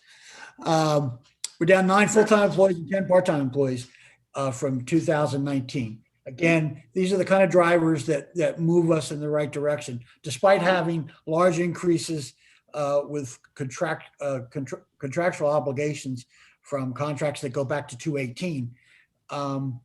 We've been able to moderate that and keep our head count where it should be. The amount to raise, just getting to what everybody wants to know about is the amount to be raised by taxes. And in this year, the tax rate, we anticipate the tax rate is going to go up 3.86%. That represents about $120 to the average assessed property, a residential property of $239,108. And that, I'll certainly entertain questions, but I think I've given you enough to chew on to get started.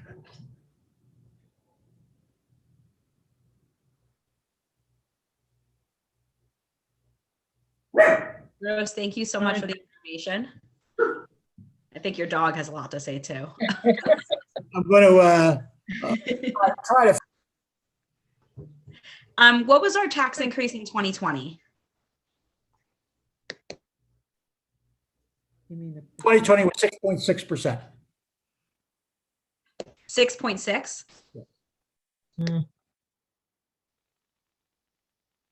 This is a smaller tax increase then we're looking at. Absolutely. Great. Thank you. Yes, thank you, John. A lot of hard working with all those numbers and to make things work for the town, always putting our town first. So much appreciated. And I don't know how you do it, but you worked the magic. You made it happen for us. So we thank you so much. And Mr. Bennett, Senator Bennett as well. I know you worked very hard working with the two of you as a team to make this all happen. So. Mayor, may I? Yes. CFO Gross, quick question. What is the average increase to the homeowner in town? Like, what is the assessed value of the average house in Dover? And what that house will pay in taxes from the town perspective, not the School Board of Education, not the county, not the open space tax, just from the town portion of the tax increase. What are we looking at? Sure, absolutely. Yeah, and we don't know those yet. We'll be the first to indicate. The average assessed property is $239,108. And this will represent a $120 increase over last year. Thank you very much. All right, I appreciate it. John, a quick question. What did you state that was the drivers of this budget? There's the 3 primary drivers are police salary and wage, fire salary and wage, and pension. Pension costs are up about $450,000. So we're up about 1.3 to 1.4 in those increases, and we've managed. If you go in and count, and only crazy people like me actually do, you'll find that we have about 98 lines in our budget, and in rough numbers, about 38 of them stayed the same. about 38 went down. And the balance of them, which is, just a few, went up. But the ones that went up dramatically. So, we were able to reel back 1.3 million in half, to cut it in half by making a lot of smaller cuts everywhere else. Thank you. Are there any other questions? Mr. Gross? Yeah, sorry, Mayor, I have a couple questions. Mr. Gross, can you state if loss in revenue was a factor at all, or explain the impact of loss of revenue due to COVID-19? Look, lost revenue is definitely an impact. It impacts our surplus. Our surplus would have been even better if we didn't have the loss. We lost $1 million. We were down $1 million, a little over $1 million in revenues for the year. Fortunately, the Division of Local Government Services gave us an alternative for this year as far as anticipated revenues.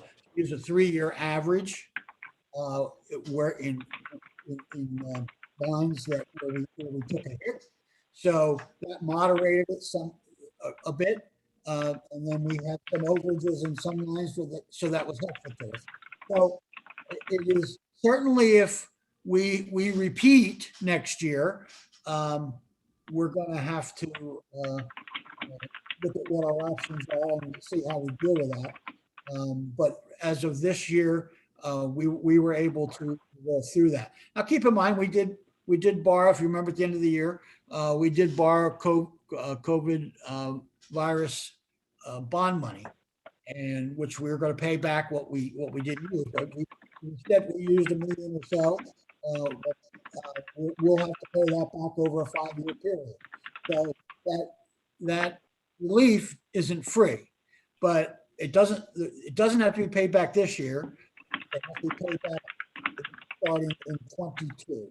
And based on that, we think that the recovery in the economy by then will be such that we'll be able to pay that back. I don't want to say with ease, but we'll be in a position to pay it back. Sure, and that's kind of my concern when we're looking at the budget for years on. Like, I understand that. I think it was Alderman Winter who made a note of last year's increase was 6.6 and this year's was 3.86. But given the loss of revenue, given the money we have to pay back, I'm also worried about the number of positions we still have to fill within our town. So, I mean, if we continue to work your magic and lower the numbers, I mean, I feel like we're still in a hole that will affect us for the next couple of years. But, I hope that town residents understand that due diligence is being done on your part and the administration to minimize the costs as much as we can. I think that's a really good point to bring up. I've tried to show where we've traveled from to get here, but we're not where we need to be yet. And so, it's going to take us some time, more time, to get back, to where we are. We've made great strides. This reduction of debt really, really is huge. To me, it's more huge than the budget. The budget's important. Don't get me wrong, but cutting our down to 40% right now, and depending on what the outcome is with the development of the college property, we may get down to 50% from where we were. That is just the kind of breathing room we absolutely need in order to properly plan to do improvements for our infrastructure moving forward. One of the things that Mr. Bennett and I have identified that we need to present a capital plan to the Board of Aldermen and implement it. That's out over a 6-year period or more for our internal purposes, so we can project and start planning the proper maintenance and replacement of our assets, because they're our lifeblood. We operate with the assets that we have, and our biggest asset is our employees, but our second biggest asset our infrastructure that we've built. And we've got to do more over time, I think, to maintain that. I mean, I don't know if it's too early to ask if there are some like easy wins that you've already identified before you present the capital plan that we could take on sooner than later to increase our surplus. Well, again, the capital really doesn't impact our surplus per se. That's more on the operational side. Like in a way, yeah. But as far as our surplus is concerned, we need to keep. We've made a good rebound so far. We need to keep that up. We need to reducing our right now this year. Our debt service is down about $250,000 already on what we did. So there's at least another 100,000 in there. That we would hope to save through the finalization of the plan that you approved tonight. So that type of I think forward looking is what's going to bring us to where we need to be. Again, the more money we spend properly on infrastructure, the less money we'll spend in OE. So to that extent, that's going to have an impact on future surpluses. But we have identified I'm going to say first priorities in the infrastructure, and we expect to have a bond ordinance presented to you within the next 30 days for your consideration with what we think are the first priorities for capital improvements. Thank you. And one last question. I know it was a topic earlier today about the cannabis businesses. So I'm trying to understand if that's something that you and your team are anticipating, trying to see what kind of revenue increase you would get if we were to implement cannabis businesses in the town. I don't know if you have any kind of information on that or what could be expected. Candidates, what? I missed what you said. Cannabis businesses? There's money to be made there for the towns, but it's way too soon to project because it really depends on policy decisions that we're going to be making, in terms of that. So I think that, there are local revenues that are going to come from it. It's probably not going to be budget savers, but it should be significant. Thank you. If there are no other questions. Mayor, one more question for the CFO Gross. Quick thing here on the surplus, which is the emergency fund. So in 2019, we had about $2.4 million in the fund, which is the money for the emergencies of the town. And then in 2019, the previous administration spent about $1 million to balance the 2019 budget. Did I get it right? I mean, correct me if I'm wrong on this. To balance their budget. And so they use out of the emergency fund, they use about $1 million in that 2019 budget before Mayor Blackman took over office. And then also my understanding that the police salary increase this year is 4%. It was 4% in 2020, but the police contract and the fire contract were negotiated in 2018. So in 2018, those departments didn't get a pay raise because, again, apparently the previous administration didn't want to show an increase in the budget. And then in 2019, it was a 0% increase. And now in 2020, this administration of Mayor Blackman have to deal with a 4% increase in the police and other departments, including fire.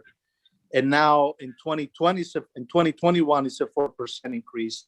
And then next year, it's going to be a 2% increase. So it seems like we inherited a very bad mix of goods here. We inherited a lot of debt. We inherited police increases in salaries and fire and the contractual obligations with those unions, because apparently the previous administration didn't want to put those into the budget in 2018 and 2019 during the re-election years.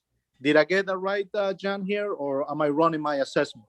I'm going to say that my comments are relevant to to the facts, to the facts of the situation.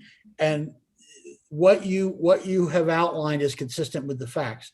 Let me say, the 4% in the police contracts is misleading, because not only is it 4%, but there's steps. So if you look at this year, that 4% really turns into 10%, the 10% increase, because of people, don't get me wrong, steps are good because it saves you money up front, but year to year, you get big increases.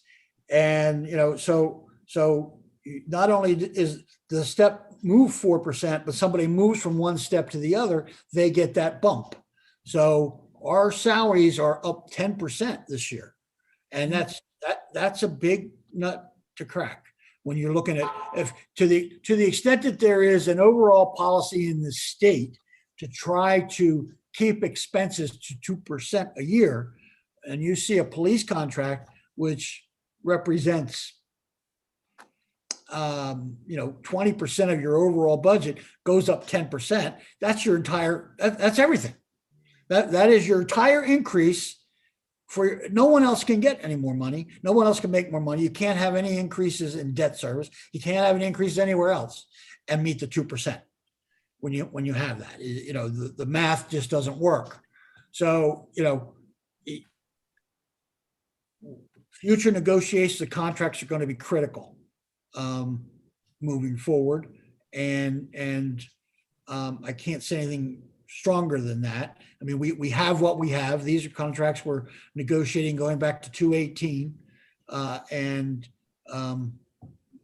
We have a legal responsibility, and I'm not going to comment on the merit of them. I can just tell you that they impact us financially.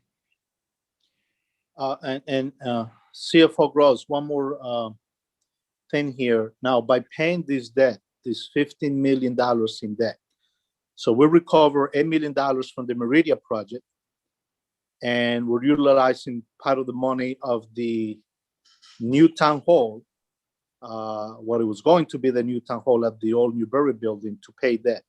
How does that benefit the town when it comes to the credit rating? How does that benefit the town when it comes to other budgets moving forward? Think about it like if you were going to borrow, get a new loan on your house, and your house was worth $500,000, and you owed 500 or 550 or 500,000, even the same amount. If you only owed 250, your relationship with lending institutions is going to be a lot better, a lot easier to get a loan when you have 50% equity as opposed to 5 or 10% equity. So our position with the capital markets will improve, and that improvement with the capital markets will improve our credit ratings, and credit ratings will save taxpayer dollars as we get better ratings. So that's a direct connection right there. And most of the capital markets are about confidence, and this will provide a great deal of confidence to the capital market. As far as moving forward is concerned, clearly, we've already saved $250,000. We're going to save at least another $100,000 on this next tranche. That saves taxpayer dollars because, moving forward, we're going to pay less money out to the capital funders. And so that saves taxpayer dollars. It's nothing but a win-win for us. John, thanks. And when it comes to the fund balance, we're looking at putting this year, if we get those monies through the budget, an additional 700, almost 800,000 back into the fund balance, correct? So we can, by closing of 2021, the town's emergency fund, which is AKA known as the fund balance, will be where in the $2 to $2.2 million. Yeah, Is that right? that's right. I'm conservatively saying, and I do my counting a little different. But in the sense that I also use reserve monies, to put monies aside. So between our reserves and our fund balance, we should have somewhere in that area of 2.2 million, which is about a 750 back of the million that we lost. Gotcha. It could be better. I'm usually pretty conservative in these kind of estimates, but and I'll know within the next 2 weeks. So I should be able to report back to you with a definitive answer before you adopt. Understand. All right. Well, listen, thank you, CFO Gross. Really appreciate your help, your efforts, your expertise, your knowledge.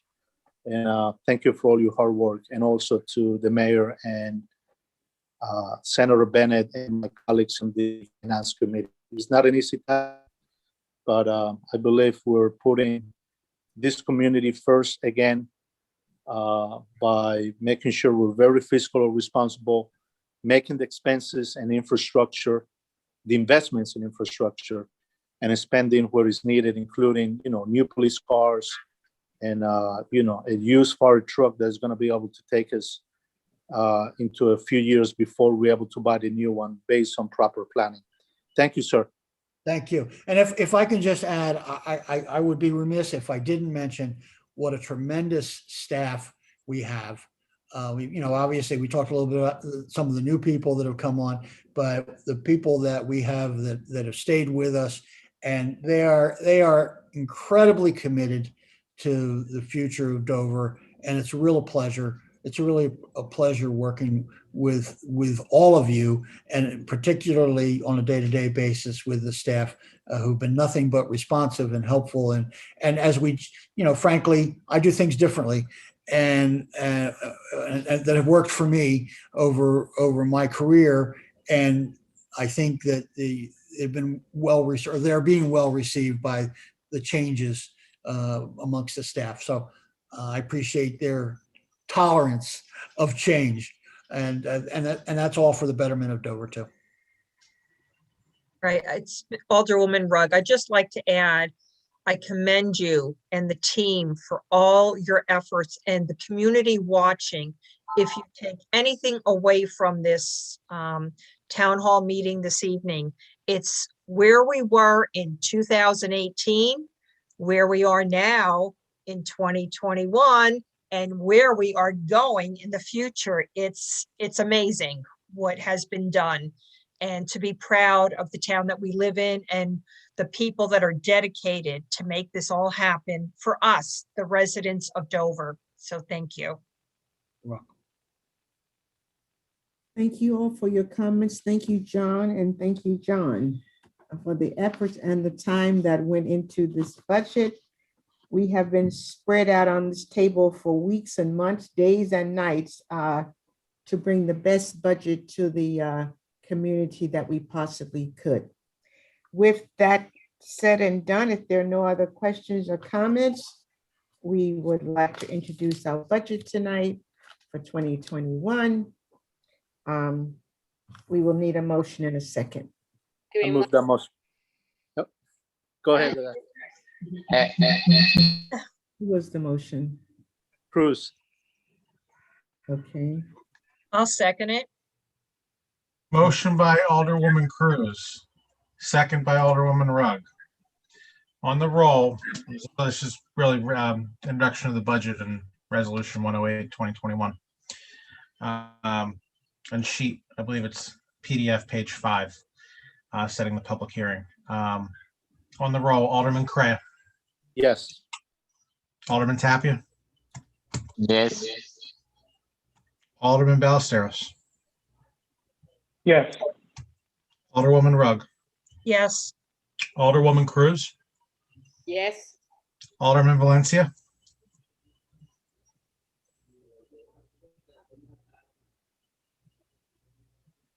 Alderman Valencia.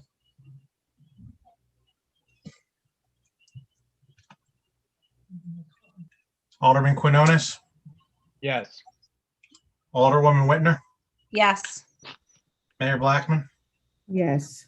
Just one more time, Alderman Valencia. Okay. It's adopted 8-0.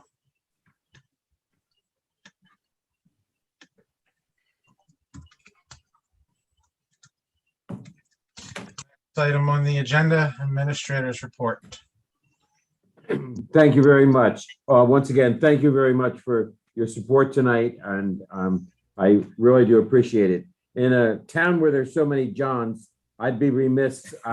John Gross keeps talking about the 4 Johns, but let us not forget the fire chief, who's also a John, and the fire captain, who is also a John. Oh my God. And so when you say John, there is really an issue as to who we're all talking about. So just to say that. And I want to extend my personal congratulations to Chief Delaney. Even though he didn't say anything nice about me, I would really want to make sure that I do say it has been a real pleasure to work with him over these past 7 months. I have seen someone that I came in with and thought that this could not possibly be the senior person because he was younger than some of my suits. But in reality, he has demonstrated a complete knowledge of his field. He has a master's degree. I feel very strongly about him, and I talked to him, and he is currently enrolled in the Certified Public Managers class, which is a leadership class. This young chief of police is going to bring great things to Dover. He is going to network. He is going to be a very positive representative of your town. When he goes out and says he's the chief of Dover, you'll be proud. I assure you of that. And you made an excellent choice, all of you tonight, for selecting this individual to be your chief as you move forward. A couple items, and I know that the public is here, and I really don't want to take their time away, but I do want to inform you of some of the things that have been going on. All of the library employees, with the exception of the director, have started their furloughs. There's also one member of the recreation department that is on furlough. They are in 30-day intervals, and we'll be working on a plan to try to expand their work capabilities by finding temporary office locations for some of the library staff. And hopefully we'll have some additional recreational duties that will commence as our COVID-19 virus lessens its impact on the town. But until then, we had to take action. And this was something permitted by this governor and as an executive order. And the staff has been most cooperative in moving forward on this. We continue to work with St. Clair's, and I just want to point out that an additional 20 seniors received their vaccine yesterday. We were called on Friday, and we were able to put together another 20. They received their shots at St. Clair's in Denville. And our overall numbers, though, continue to remain stable, too high. There are too many positive cases reported still on a weekly basis, and we're monitoring it very closely. You obviously may have noticed that a new roof is being placed on Town Hall. It's projected to be completed by next week.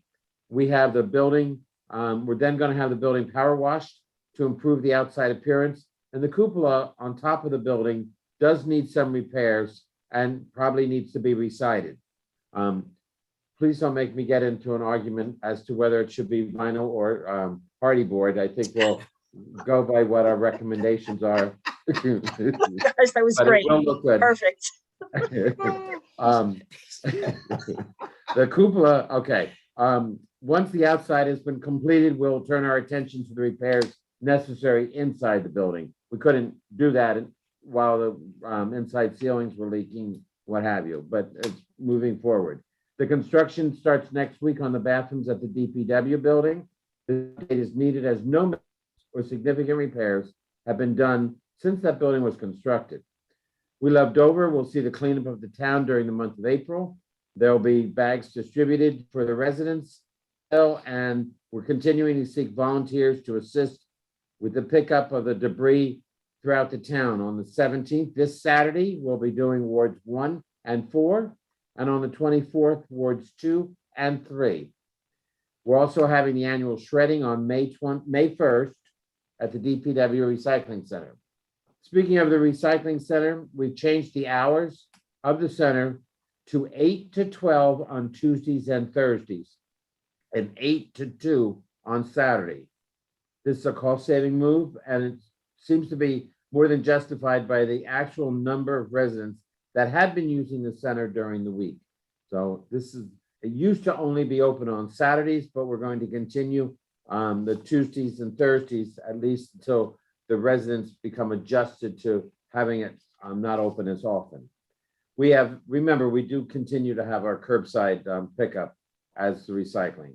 We've instituted a regular meeting schedule with the superintendent of Dover's school system, which has proven to be very beneficial. DPW did assist the schools getting their baseball field ready for the season. The schools opened their track at East Dover Elementary School. Open to the public. The school has also made their soccer fields available to the youth recreation soccer. We've been working with Bert to have that field incorporated, and it will enable us to have the recreation program expanded. And we're deeply indebted to the school board and the administration for helping make that happen. There have been several meetings, very intense and very long meetings with the Recreation Committee, which Alderman Quinones is the head of, and Alderwoman Cruz and Alderman Tabia are members. And due to the conditions of the basketball courts at Craig Field, we were forced by our insurance carrier to close the basketball courts for public use. It was not something that the committee wanted, nor I, but we had no choice due to our insurance. The committee immediately met, and a solution has been directed to me that includes milling and paving the Crescent Field courts and putting a new surface on them. There'll be new basketball units. The poles with the backboards and the nets, rims, will be installed to provide the residents with a grade A basketball courts. The courts at the parks known as Waterworks, Huey, and Overlook will also be resurfaced, lined, and striped. This work will be done by next week. Crescent Park is going to take a little bit longer, but we turned around and have ordered the new poles and billboards, the backboards and nets. They were ordered today. The three smaller parks will also have their mulch brought up to meet the safety standards of our insurance. Over 200 residents of Dover's youth have signed up for participation in the Dover Recreation Soccer. A call has gone out to recruit additional coaches due to such a positive response. If anyone out there is interested in helping out with the soccer program, please call Town Hall and volunteer. With the addition of the field at the school and new efforts to put a couple additional grass fields in, we should be in the position to not only have locations for all the teams, but also locations for practice. The Recreation Committee is also seeking to renovate the bathrooms at Waterworks Park and place bathrooms and a concession stand at Crescent Field. It is time to show Dover's commitment to its youth and the importance of having quality facilities. The scoreboard will be installed shortly, and the playgrounds and fitness center are on the agenda to be discussed. The community garden is ready to have the flower beds placed. The playground has been removed from Richards Avenue, and the cleanup is completed. The new fencing is to be finished by next week. I applaud Alderpersons Whitner, Ballesteros, Rugg, and Correa, who moved quickly to relocate this positive community venture in an area that has water available and is ready to turn into a garden immediately. We will all enjoy seeing this move forward. The adoption of the ordinance supporting the integration of new Americans and residents was spearheaded by Alderman Tabia, with the assistance of Alderpersons Cruz, Correa, and Valencia. We will soon see citizenship clinics set up in conjunction with Hispanic Affairs, and these clinics will be held at least 6 times a year. A new and bilingual town welcoming kit is being produced. We will be educating all our residents, including the undocumented residents, how to obtain status neutral licenses in New Jersey as of May 1st. Redevelopment continues to move at a brisk pace. 4 proposals have been submitted by redevelopers for the Newberry building. I will be meeting with the Economic Development Committee to review these proposals and then bring some or all forward to the full board. All proposals are from companies that have already made an impact on the redevelopment in Dover and are anxious to do much more. We continue to work on grants, both large and small. Today, we got a notification of 6 dozen baseballs and 2 dozen softballs for the 21 season from the SNY Play Ball. We've also received a grant of $7,500 for the month of April's campaign of distracted driving.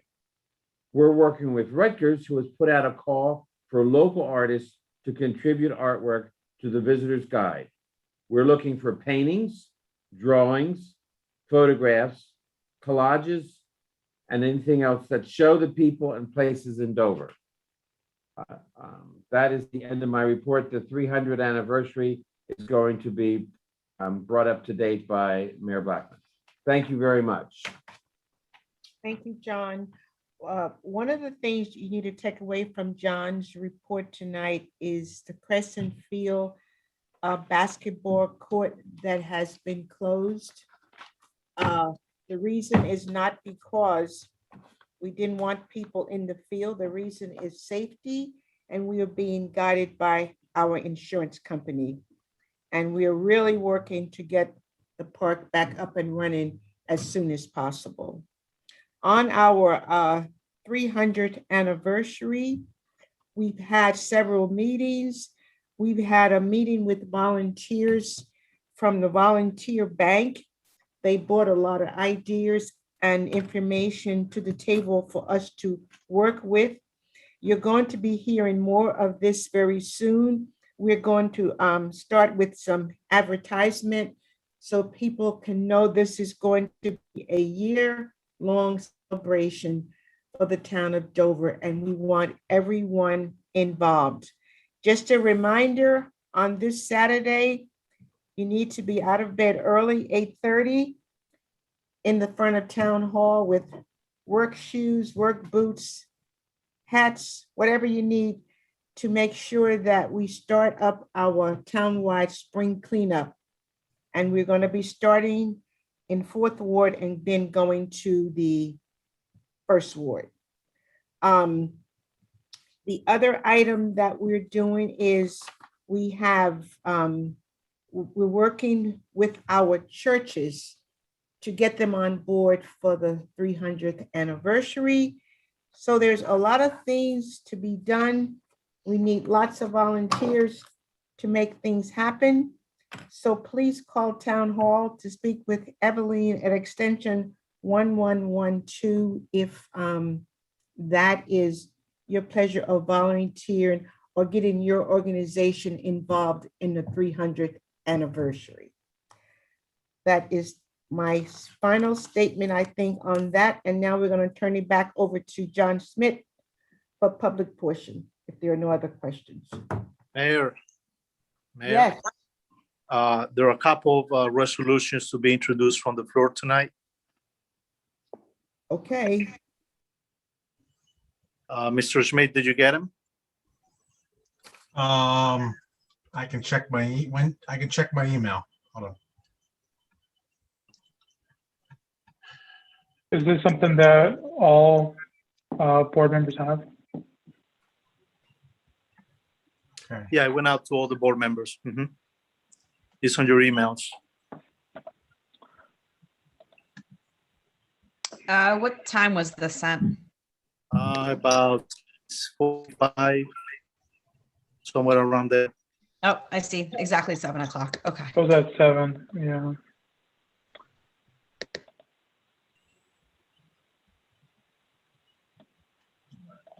I can read the first one. Please. It's number, I think this would be Resolution 112, 2021. Resolution of the Mayor and Board of Aldermen of the Town of Dover. Sorry, bear with me 1 second.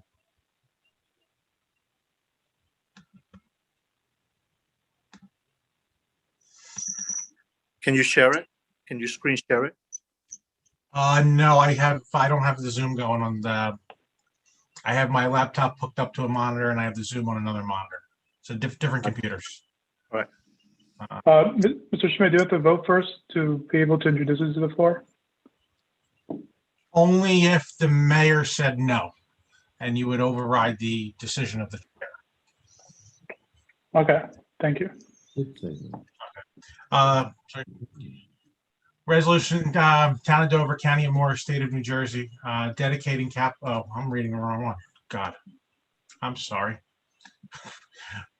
Resolution supporting NJ Senate Bill number 2656, and NJ Assembly Bill number 5301, requiring access to law enforcement disciplinary records as government records under the New Jersey Open Public Records Act. Whereas access to government records promotes general transparency in government and can expose significant failings and provide insight into what can be done to effectuate meaningful change, which is especially critical in the context of police disciplinary records. And whereas shielding police disciplinary records from the public is one action that significantly reduces trust in law enforcement and causes the community to believe that misconduct is being swept under the rug. And whereas New Jersey lags far behind other states when it comes to transparency in the police internal affairs process and police disciplinary records, including states such as Florida, Colorado, Alabama, and New York.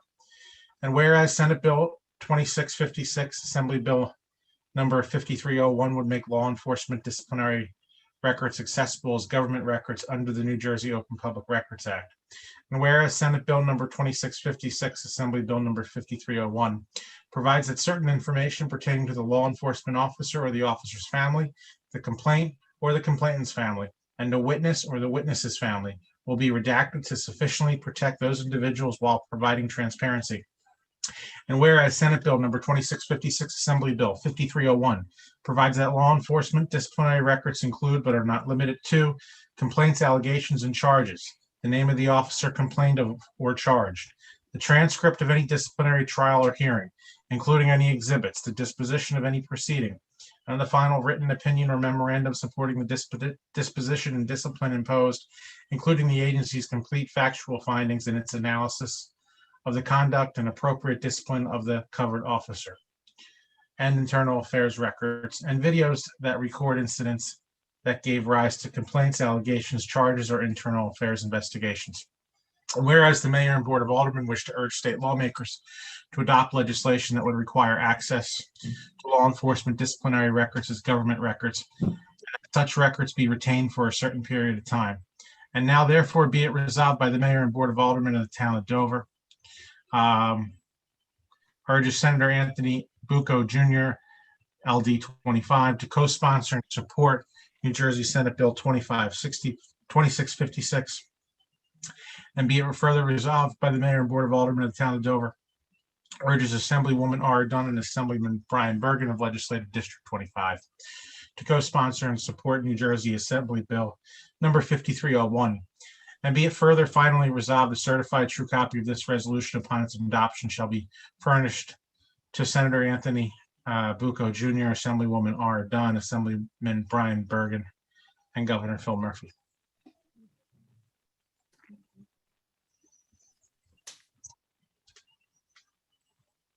Thank you, Mr. Schmidt. I move the motion for adoption. I move that resolution, I'm sorry.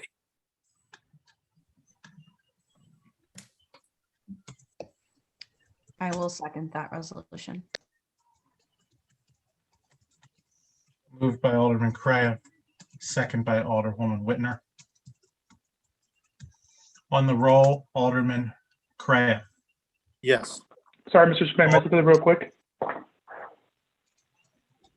Sorry, I haven't had the time to read this bill, Senate bill. And so without having much time to do that, I mean, I understand the meaning behind this, but without reading it fully, I don't know if I can endorse this resolution. So I'll be abstaining for today. Alderman Tapia. Yes. Alderman Ballesteros abstains. Alderwoman Rugg. I need more time to fully review and comprehend this and do some research as well, since I'm just reading this now for the first time. So I would need to abstain, given the circumstances. Alderwoman Cruz, Yes. Alderman Valencia, Yes. Alderman Quinones,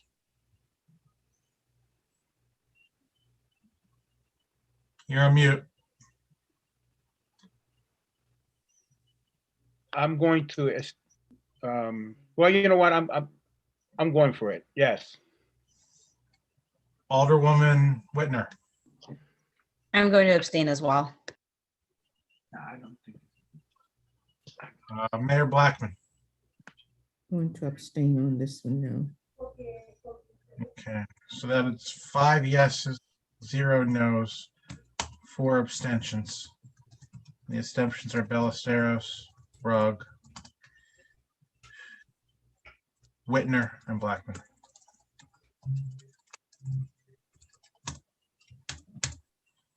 The next resolution is Resolution 113, 2021. It's a resolution supporting ending mandatory sentencing minimum sentences for certain crimes, including nonviolent drug offenses, and opposing ending mandatory sentencing minimums for public official charged with official misconduct charges. Should that be public officials in the title? Alderman? Yes, correct.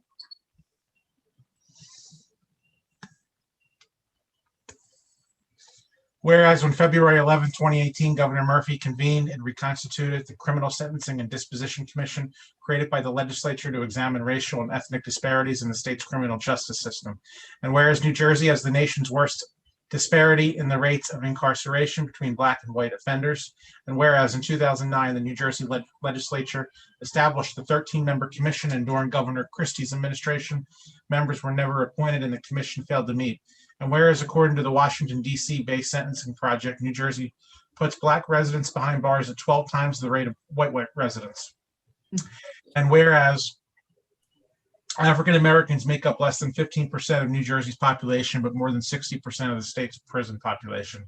And whereas the Criminal Sentencing and Disposition Commission found that ending mandatory minimum sentences for certain nonviolent property and nonviolent drug-related crimes would help to eliminate the disparity in the state's criminal justice system.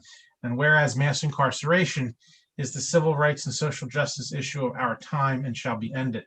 And whereas the Criminal Sentencing and Disposition Commission never recommended to end the mandatory minimum sentences for public officials, such as elected officials, appointed officials, police officers, and public employees charged with official misconduct, including corruption. And whereas the New Jersey legislature adopted New Jersey Senate Bill number 2586 and Assembly Bill number 4369, incorporating the recommendations of the Criminal Sentencing and Disposition Commission to end mandatory minimum sentences for certain crimes, and also included ending mandatory minimum sentences for public officials charged with official misconduct. And now therefore be it resolved by the Mayor and Board of Aldermen of the Town of Dover, support ending mandatory minimum sentences for certain nonviolent property and nonviolent drug-related crimes, which will decrease incarceration disparities. And be it further resolved by the Mayor and Board of Aldermen of the Town of Dover, oppose vehemently ending mandatory minimum sentences for elected officials, appointed officials, police officers, and public employees charged with official misconduct, including corruption. And be it further and finally resolved, a certified copy of this resolution upon its adoption shall be furnished to Senator Bucco, Assemblywoman Dunn, Assemblywoman Bergen, and to Governor Murphy. Right, I move that motion, Mr. Schmidt. Second that. I just have a quick question. Since this resolution kind of touches on some of the racial disparities related to mandatory sentencing minimums, is this the people that are sponsoring this bill? Is that are those racial equity committee members? Or was it something that was broached with a committee? Alderman Ballesteros, no, it was not approached by the committee. The bill is on the governor's desk. The intention in 2018, when the governor reconvened the sentencing commission established in 2009, was to provide ideas and recommendations to decrease the mass incarceration, especially of Black and brown people in New Jersey. And the legislature passed that bill upon recommendations, but also added public officials to it. And that was not the original intent.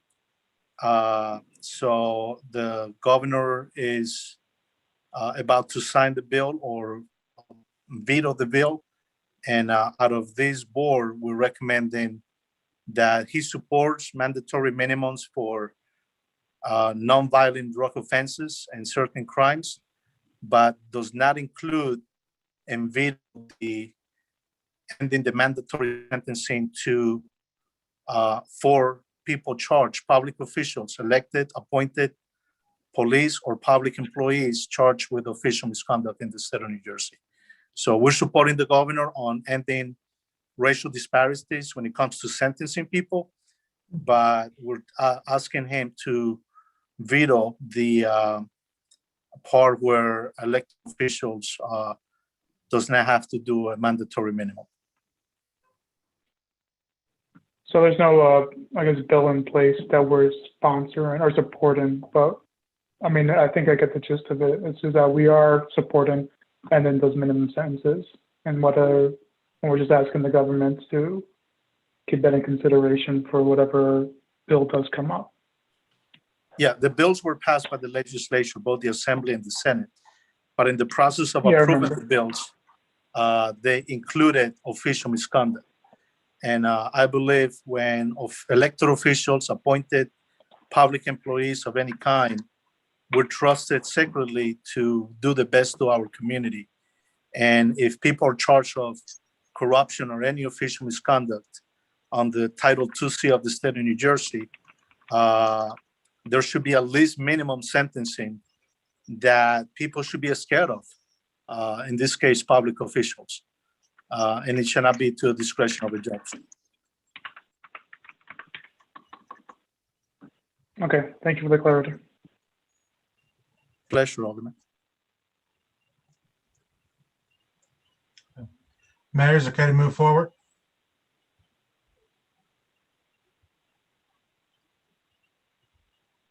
We have it on the floor. You say you just told me too, but you did not do the governor on that shit, and it has nothing to do with the mayor.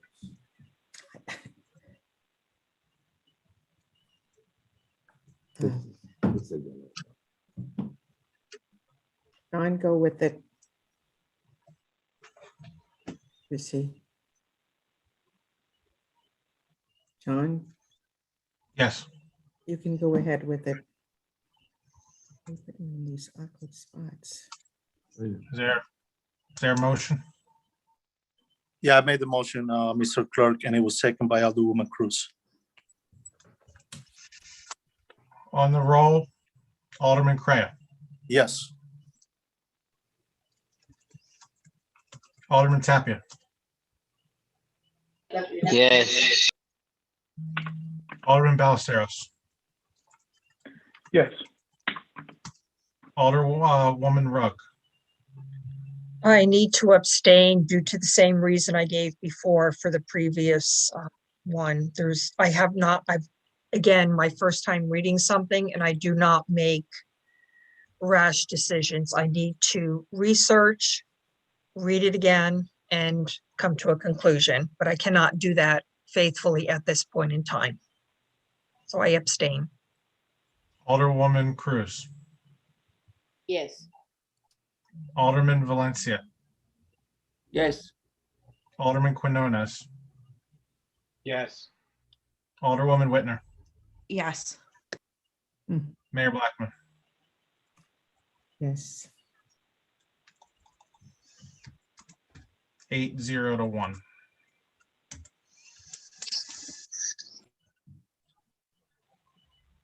Public comment, Mayor? Yes, that's fine. The next item on the agenda is public comment, which can be found, the last item on the agenda. I know it's getting late, so to save some time, I'm just going to summarize. Public comment is limited to 5 minutes. All comments must include name, address, name and residential address at the beginning of your comment. Comments can be submitted by hand delivery, by mail, by email, or over the Zoom platform at the meeting. Please keep your comments respectful and limit them to 5 minutes. If there is a comment that we are unable to address, you can follow up in writing to the administrator or to the municipal clerk's office. The general email box of the clerk's office and the administrator's email is listed on the agenda. And please be courteous and mindful of others when making your comment.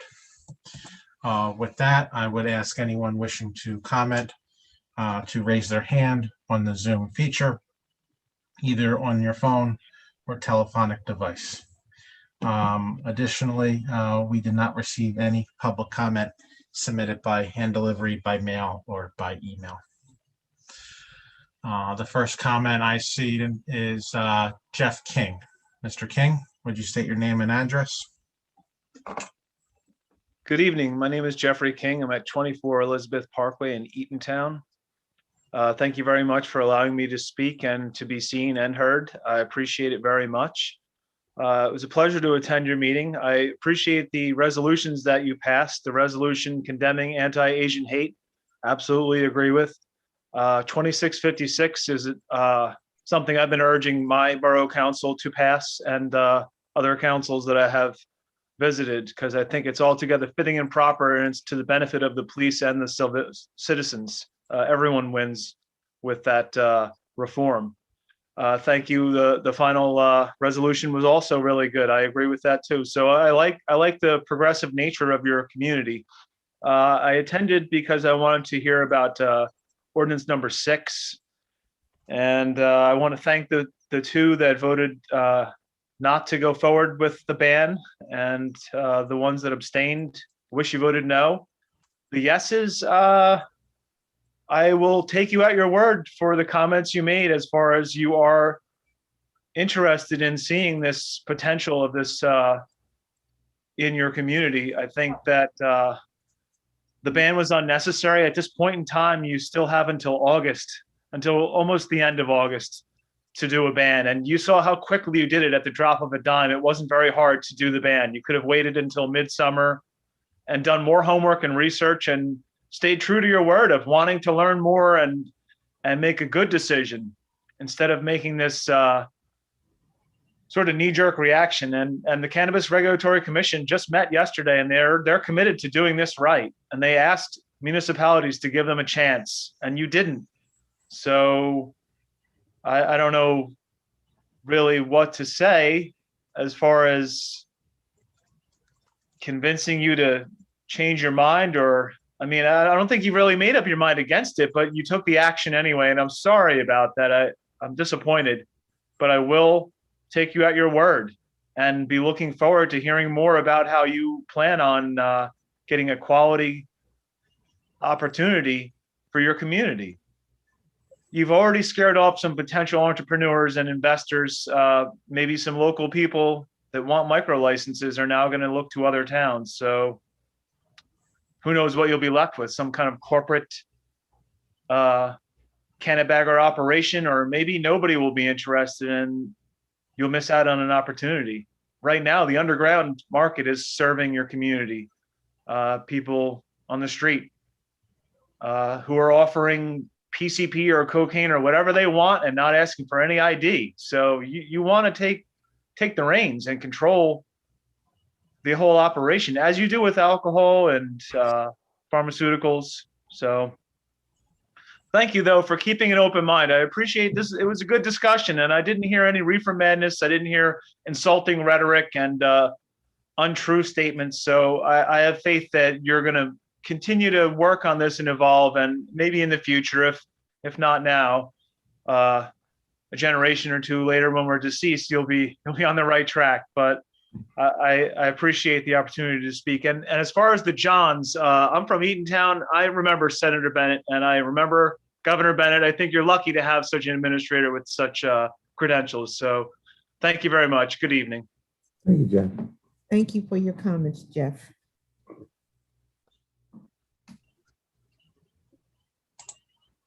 The next person I see is Mateo Hoyas. Yes, sir. Good evening, Blackman and Board of Aldermen. My name is Mateo Hoyos. I reside in 7 South Main Street in Wharton, New Jersey. First, I would like to congratulate Jonathan Delaney and John Bennett. I'm sure you both will do great things for the town of Dover. But I've come here today to share with you all a short presentation I've put together regarding the community impact of cannabis industry. I'll be sharing my screen so you all can follow along as I read. 1 second. Have you guys disabled the screen sharing? Yes, this is public comment. Yes, sir. All right, I'll go along anyway. So feel free to stop me at any point. So positive community impacts. Marijuana dispensaries are associated with a significant reduction in opioid-related deaths. A study published by the British Medical Journal found that higher medical and recreational storefront dispensary counts are associated with reduced opioid-related deaths rates, particularly deaths associated with synthetic opioids such as fentanyl. The research shows an increase from 1 to 2 storefront dispensaries in a county is associated with an estimated 17% reduction in all opioid-related mortality rates and an estimated 21% reduction in death rates caused by synthetic opioids other than methadone. Direct and indirect tax benefits for your town. Municipalities may charge a 2% tax on all gross receipts. So a micro dispensary in your town selling 30% of its permissible volume amount, which is about 300 pounds per month, would generate an annual tax revenue of $450,000 per year at current medical marijuana prices. A study published by Contemporary Economic Policy found that the introduction of a new dispensary within a half-mile radius of a new home increased home prices by approximately 7.7% on average. This in turn will increase property tax revenue on these homes. Recreational cannabis decreases crime rates. A study published by Regional Science and Urban Economics found that an additional dispensary in a neighborhood leads to roughly a 19% decline relative to the average crime rate over the sample period. The study found that crime rates in Denver, Colorado increased by 1.7%, except in neighborhoods that gained dispensaries. I'll go over some debunked misconceptions. Recreational cannabis would increase the number of car accidents involving drivers who use marijuana. This is a lie. A study published by the Journal of American Public Health Association discovered that there was not an increase in crash fatalities during the first 3 years of legalization in Colorado and Washington. The Colorado Division of Criminal Justice report found that the number of drivers in fatal crashes who were above the legal limit of THC decreased by nearly 33%. A recreational cannabis dispensary would increase use amongst high schoolers. A study published by Journal of Cannabis Research concluded recreational cannabis dispensaries in a community does not appear to change student cannabis use or perception towards cannabis. Children are highly impressionable by the acts of their parents, so it is the responsibility of the guardian to not use cannabis in plain sight of their child. Banning dispensaries will prevent marijuana consumption in our town. As the war on drugs has shown, the prohibition of drugs does not stop people from attaining it. Where there is a demand, someone will come with a supply. Banning a dispensary in your town will only give the profits to black market dealers, which don't pay taxes, has no quality assurance, and ultimately does not care how old their customers are. According to ArcView Research Market latest study on the nation's cannabis industry, Colorado had the smallest rate of black market cannabis transactions by far compared to other states. At just 27% of total spending, this demonstrates that the black market can be largely replaced by legal regulated sales. We'll look at some local support. Statewide, public question 1 overwhelmingly passed with 71% yes votes. Morris County saw a 61.2% yes majority with over 180,000 registered voters agreeing with legislation of recreational cannabis. If Dover's approval rating reflect that of our county, over 10,000 Dover residents could be seeking legal avenues to acquire medical cannabis. Hosting one of the first cannabis dispensaries in Morris County will provide a hefty boost to municipal tax revenue. Now, my proposed business, Delta 9 Therapeutics, family-owned business. Me and my family originally came from Colombia. We immigrated to Dover, New Jersey in the year 2000. We resided in Dover for a few years before moving to Wharton, where we have remained since. We still have many relationships with many Dover residents and are frequent patients at several Dover businesses. We believe our micro dispensary will be well received by the majority of the Dover community. Our mission and community impact promise to you guys. Our mission is to bring safe and pleasurable products to cannabis users and ensure our registered medical patients never feel the effects of cannabis shortages. State and local regulation compliance will be our #1 priority. We will work closely with local elected officials and residents to ensure Dover's wants and needs are met. At all times, there will be a minimum reserve of 10 pounds only accessible to registered medical patients in the event of a cannabis shortage. Registered medical patients will pay wholesale prices on all our products. Along with municipality tax, Dover can expect an additional percentage of our profits and donations to Dover sports programs and social services programs. Our employees will also be incentivized to volunteer through our paid volunteering program. So as a summary, as many of you can tell by now, cannabis is not the villain that has been historically portrayed as. Dover has a lot of benefits to reap from permitting cannabis industry to operate within your borders. My family and I would be honored to launch one of those businesses and look forward to working with you all to establish a dispensary Dover will be proud of. Mayor, that's 5 minutes. Yes, sir. I'm Thank you. finished. Thank you.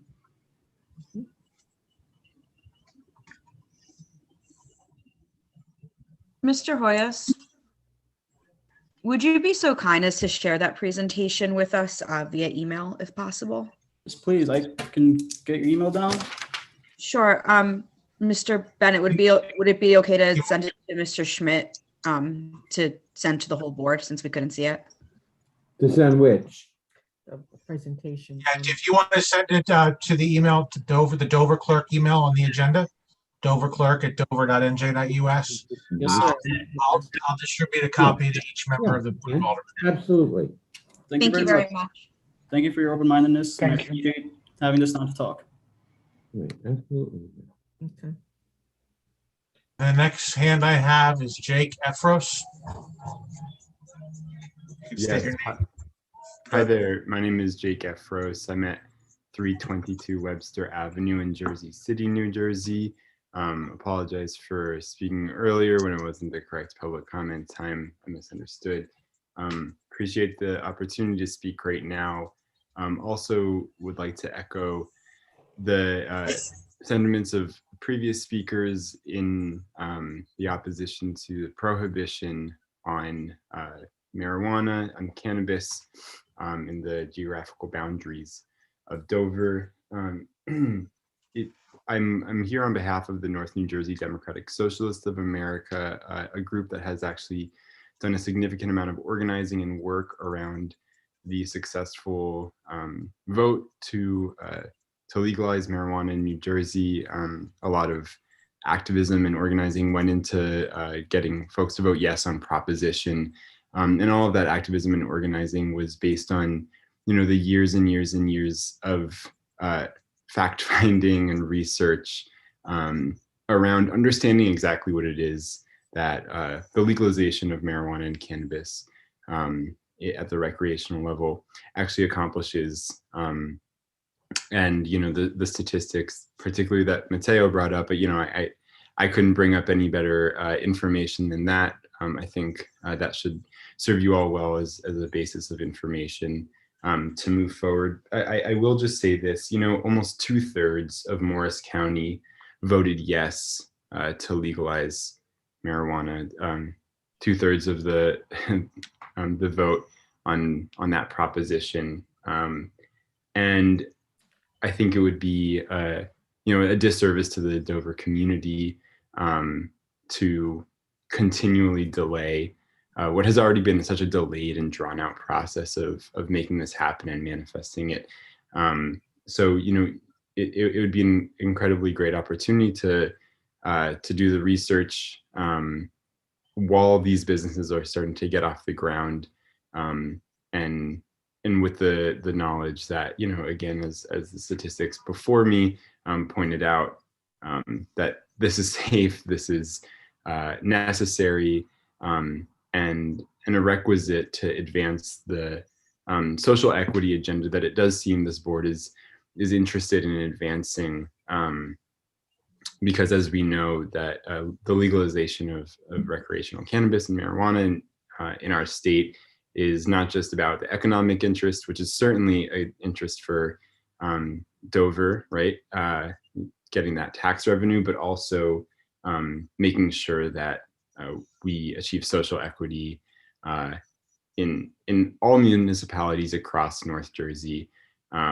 So again, I just want to share those sentiments on behalf of a regional organization that has been doing a lot of work around this. And again, I appreciate the invitation to come speak tonight by Caro Ruiz from Wind of the Spirit. And yeah, I'm grateful for the attention of you all, and do hope that there is no prohibition on something that, again, 2/3 of this county voted to actually finally legalize after so many years of fighting to make it happen. Thank you. You.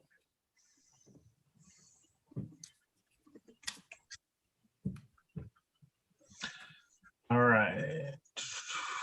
The next person is Chris Velasquez. If you could state your name and address and go ahead. Yes, Christian Velasquez, 10 Fifth Street, Dover, New Jersey. I'm here today to oppose the ordinance banning cannabis businesses in the town of Dover. 2/3 of New Jersey voted to legalize cannabis. We are now the majority. And let me say, it feels pretty good to say that, because my whole life I have been looked down upon because of my cannabis consumption. I knew deep down that what everyone said about cannabis was not true. I knew it was a medicine for me.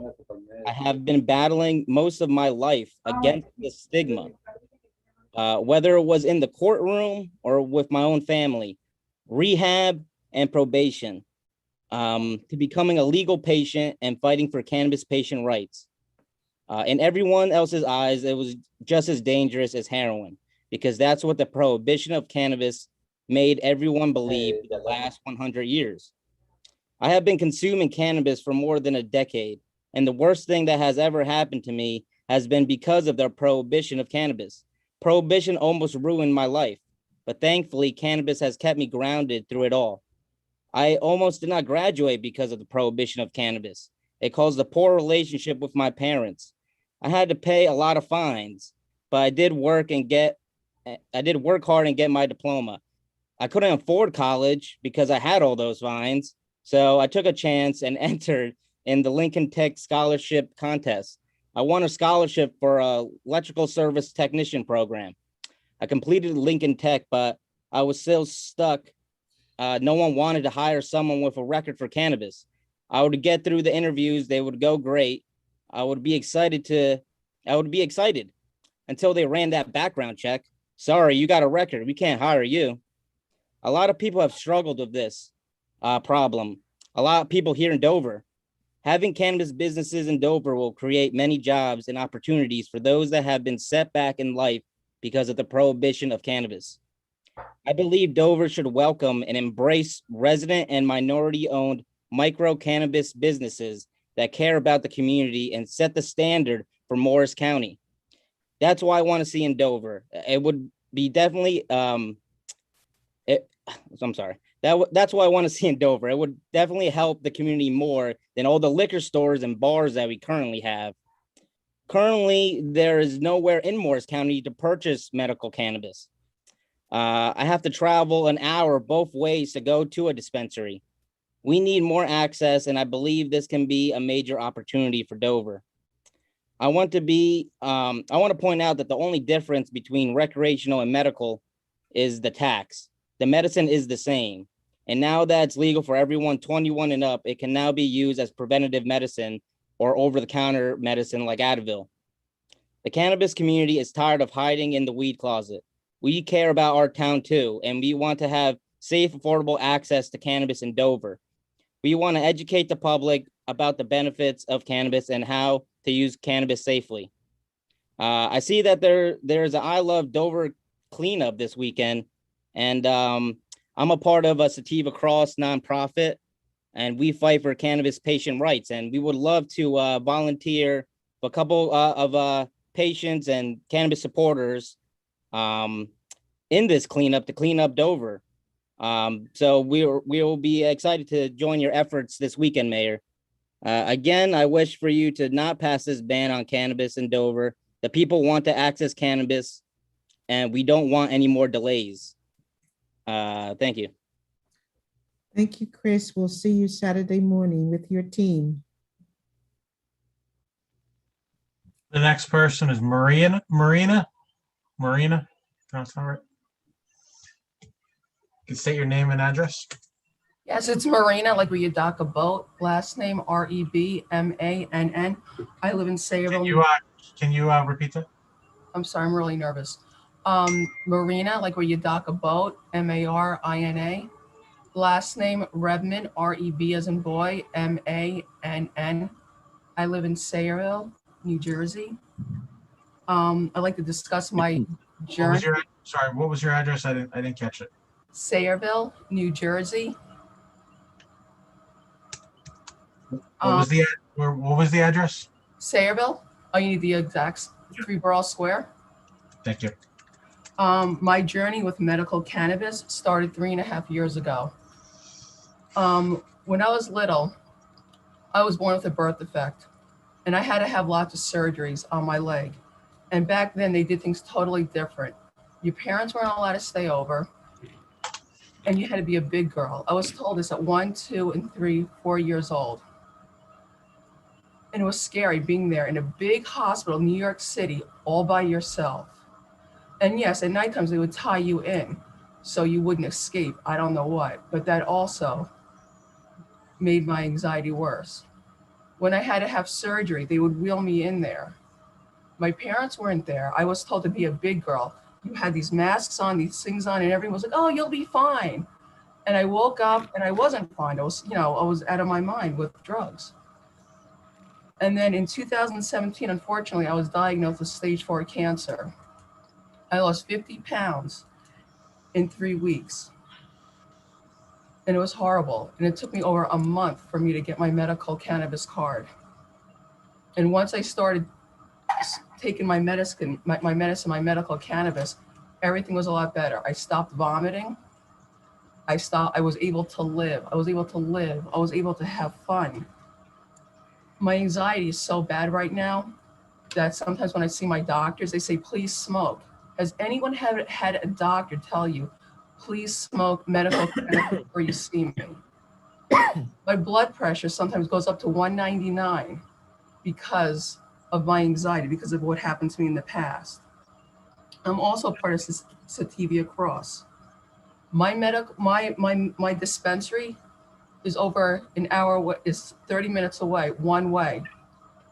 So I get there, if I have to go to and if there's a line, it's even more time. And I can't use the bathroom. So I could be there for a couple of hours. And it's horrible because you have no bathroom access, and these are disabled people. There's only 10 dispensaries in New Jersey. You have 400 CVS's, 200 Walgreens, and 10 medical dispensaries. That's like insane. You have in your county, you have 6 medical marijuana doctors that prescribe medical cannabis. Some of them are oncologists, neurology, oncologists, family practice, infectious disease, cardiology, and you even have a pediatrician who believes in this medicine so much to help children that they prescribe it to them. So just please keep an open mind, and I thank you so much for listening to me. Have a nice day. Thank you, Marina. Thank you. Okay, the next person is Lefty Grimes. If you could state your name and address. Good evening. This is Lefty Grimes. I'm with sativacross.org, a 501c3 in New Jersey, advocating for disabled persons and for cannabis patients. I live at 84 Hanover Road, East Hanover, and we're getting hit from all sides as medical cannabis patients, and we need your help. 1 out of 10 patients die every year. We lost a bunch, lost family, lost friends. And I've seen the struggles my friends have gone through trying to get their medicine, trying to afford their medicine, what they have to go without because they can't afford their medicine. So what you have to make a choice. Food on your table, you're going to get medicine for your cancer or your multiple sclerosis or whatever horrible disease that you have that God's medicine is helping with.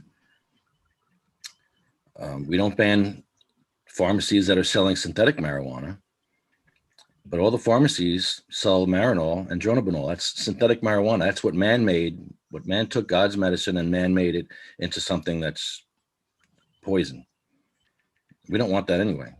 I don't want Marinol. I prefer full plant, the whole plant therapy, but the CBD, THC, all those cannabinoids work together.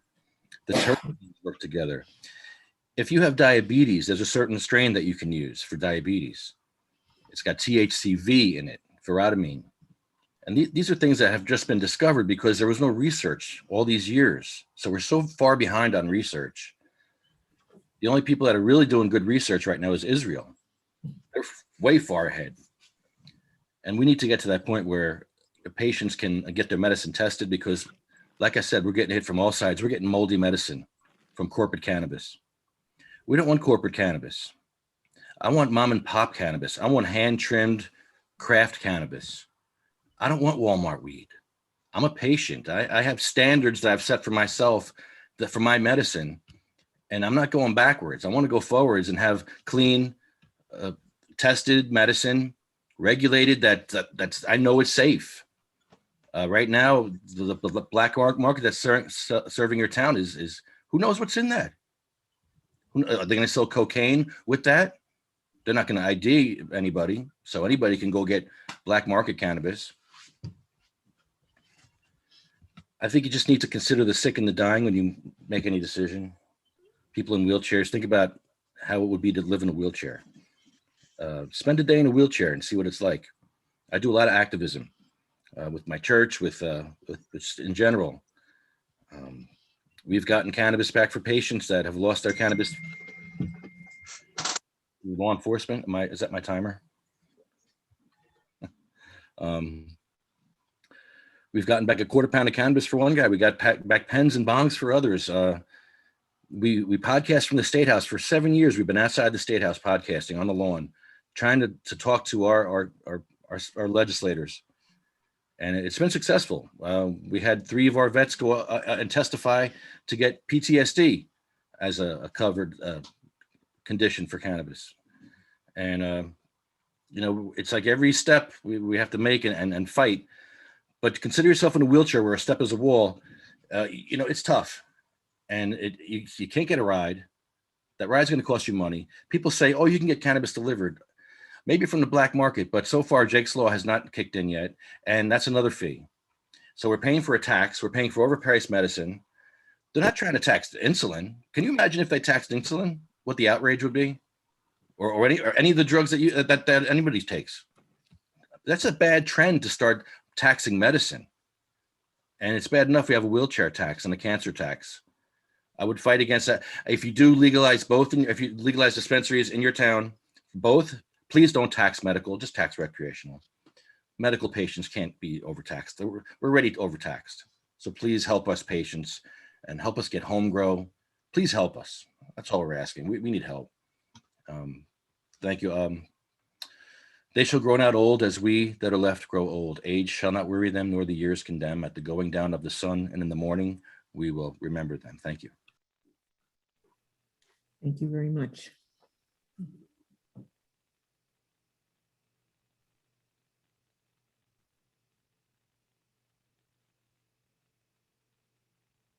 Sorry, Mayor, I was on mute. The next hand I had was Jamie Van Scriver. You can say your name and address. Yes, Jamie Van Sciver, Greenwich Avenue, Paulsboro, New Jersey.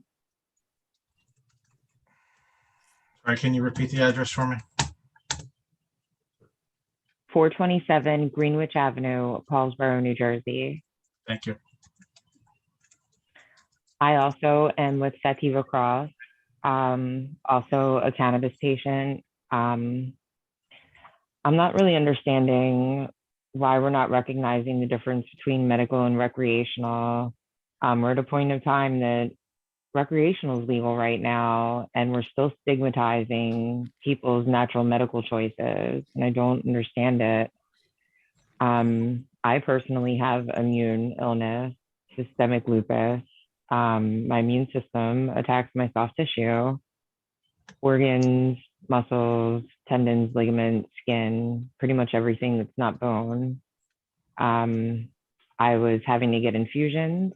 I was having to take immune suppressants, anti-malarials to protect my kidneys. That was the favorite target of my immune system. Antidepressants, like you're not feeling well during all of this. And I'm not sure if you're familiar with antidepressants, specifically SSRIs. They increase the desire of suicide. That's not what we need. We have veterans that are dealing with physical ailment and PTSD. Why are we giving them these things that are increasing desire of suicide? I don't understand it. We have an endocannabinoid system in our body, and it's meant to work with a plant that was put on this earth. The pharmaceutical industry is making all of these things that people are overdosing on. These things I could get for free, delivered to my door, no challenge at all. But I have chronic pain and chronic illness, so those things are not going away. And I don't want to start taking something that I'm going to build a tolerance to, and in turn, my body's going to need and want more of, just ravaging myself sooner. I really ask that you at least consider making it available for people in your community for medical need. I personally am unable to drive because of my condition. I used to consider myself somewhat lucky having a dispensary within a half an hour radius. But as previous people had stated, they have moldy medication. My lungs are already vulnerable from the damage that my immune system's done. I can't take that gamble. The next one is over an hour away. If I were to bite the bullet and figure out how to juggle an $80 Uber ride each way, $160 round trip, and I get there to find out that there's a shortage and I'm only able to get a quarter ounce of medication. So basically I just took a $160 ride for a quarter ounce of my 3 ounce allotment. It's not as easy as I think people assume that it is. And I understand that it's your level of perception, but please hear these people and myself. It's not easy, and it is difficult. And people want to attend to their own needs. They don't want someone running all of their errands as if they're a child. They want to go select their own items from the supermarket and look at the variety. They want to participate in life. Like being in a wheelchair, you might as well be like house arrest or bedbound, man. Like, why go out at all? The post office will pick up packages. The supermarket will deliver some select items from a menu. That's not what people need. They need to be able to make their own choices. And they're able to do that in a pharmacy with substances that are killing people. And I just ask that you keep your minds open. I unfortunately will not be able to come with the crew on Saturday, but Mayor Blackman, I would love to offer you 8 hours of my community service volunteering to any organization or event.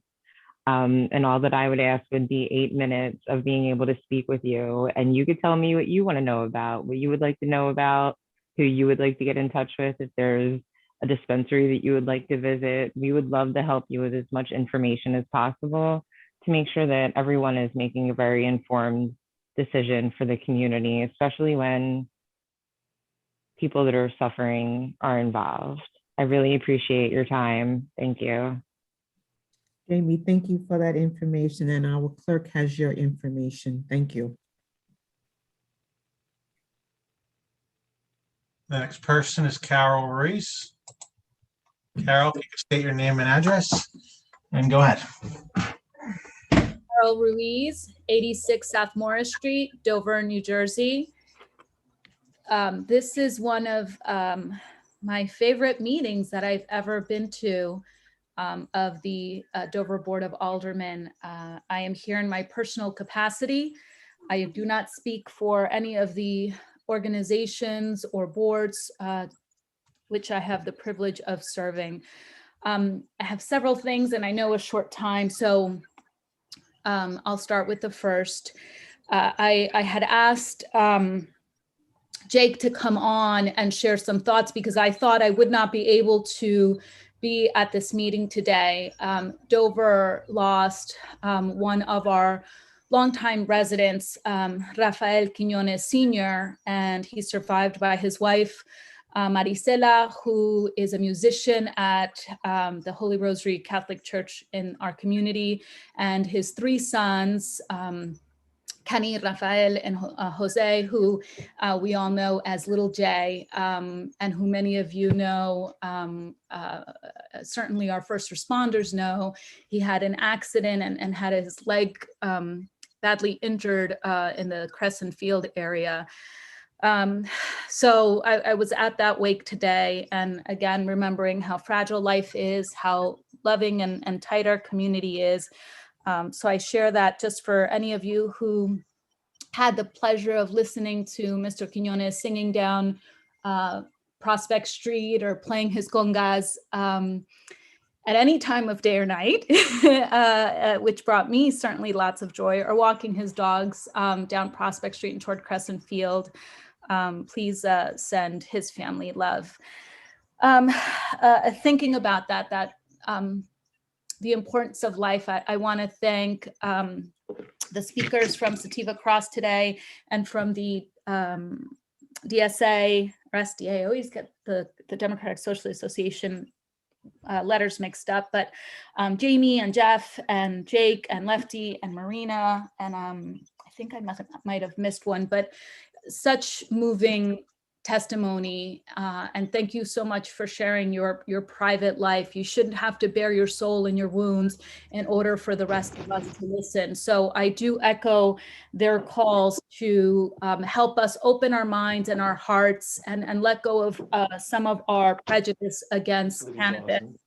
I myself, it has been a long journey with me in the past, for me, the past 5 years, trying to understand cannabis use. And I'm a full supporter of any and all, actually, let me take that back. I'm a full supporter of the types of businesses that Mateo Hoyos, Dover grown, right? That he is hoping to bring to our community. And I am not supportive, as Lefty mentioned, of another corporate business coming to rape our community. I do want this to be our own, something that our community can be proud of. And I'm looking forward to also seeing that presentation that Mateo Hoyos had ready for us, because everything he said was really illuminating. I want to say that we have many residents, but one of our residents who was a friend of my son's and for whom we did a great campaign, he was deported because he had cannabis for personal use in his car. Was stopped on some other issue. The car was searched.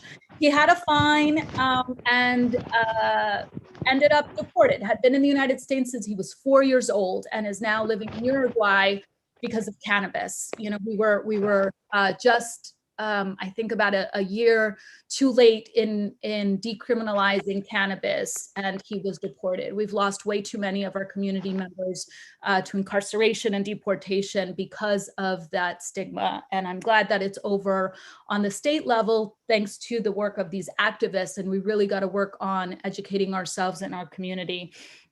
I also want to address policing in our community. If you had told me a year ago, 2 years ago, that I would one day support any police officer for chief, I would have laughed in your face. And as I have told,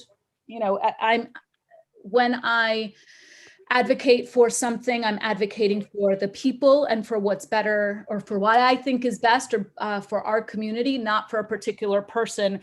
I don't know now, Chief Delaney. I just met him in really the past year or two. I didn't know his father. I'm sure that all the praise that the members of this board showered on him is true, but that is not why I support Delaney. I support Delaney because I saw him walk the walk. That's 5 minutes, just letting you know for the record, Mayor. I'll wrap it up, Madam Mayor. I saw him walk the walk and respond to the Black Lives Matter Morristown Summer Series in a way that no other police official in Morris County and a few that I worked with in Bergen County or Jersey City or Newark or even New York. He was truly an exemplary leader, and I support him because I want him to use that leadership at the state level with the transparency bill and other efforts. So thank you all. Thank you, Carol. The next hand is Chris Almada. Hello? Hi. We can hear you. State your name and address. Christopher Almada, 159 Mount Hope Ave. I'm a Dover resident. Also went through all public schools in Dover. And I am also a cannabis patient. And I am also a Sativa Cross organization. I suffered a car accident 4 years ago where I shattered my pelvis, ripped my urethra, and fractured L4 in my tailbone. I was in and out of the ICU and rehab facilities for about 3 years. I just started walking again last year, and help balance it out a little. Started with getting off the pharmaceuticals, the Neurontin, the nerve blockers that didn't let me use those nerves and activate those nerves. Getting off that, I saw a lot of improvement in my walking. I now walk with a cane, and I sometimes I guess I get a little irresponsible and I walk without my cane. And it's good to laugh about it now. I didn't see it 3 years ago, but a medical dispensary would definitely help me, and it would have helped me before taking all those rides with a shattered pelvis, getting in and out of a wheelchair from a car. Sorry, it's emotional. But yeah, if it would have been more local and more accessible for me, I wouldn't have to suffer so much pain.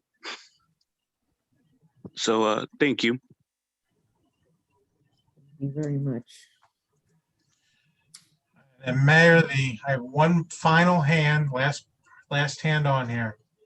Named by Diego. Diego, if you want to state your name and address and go ahead. Hi, how's it going? Good evening. My name is Diego Aguilar. I live on 57 Samus Avenue in Dover, New Jersey. I just want to reiterate the opposition of the prohibition of the sale of cannabis in our town of Dover as well.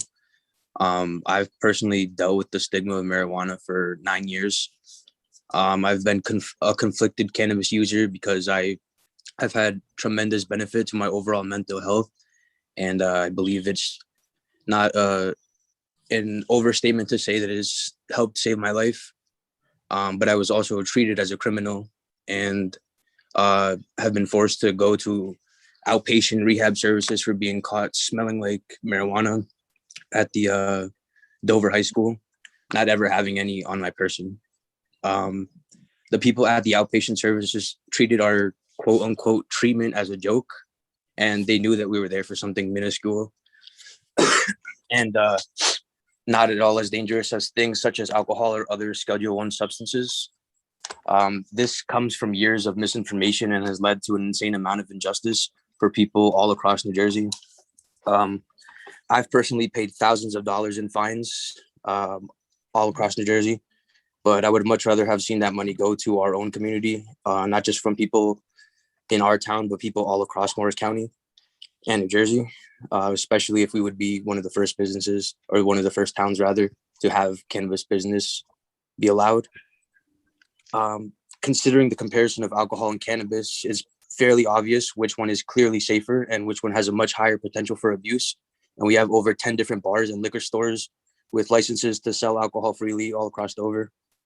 I believe the benefits far outweigh the negatives of allowing cannabis sales in our town. Thank you. Thank you.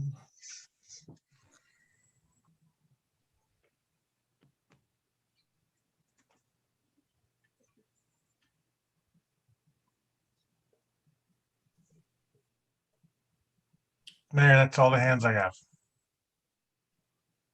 If there are no other public comments, we make a motion to close the public portion.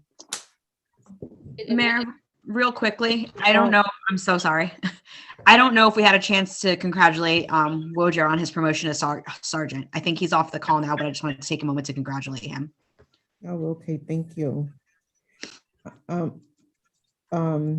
As we close out our meeting, we want to thank all of the people that came to share their thoughts and ideas on the marijuana, and this board will keep an open mind when making decisions on what we intend to do.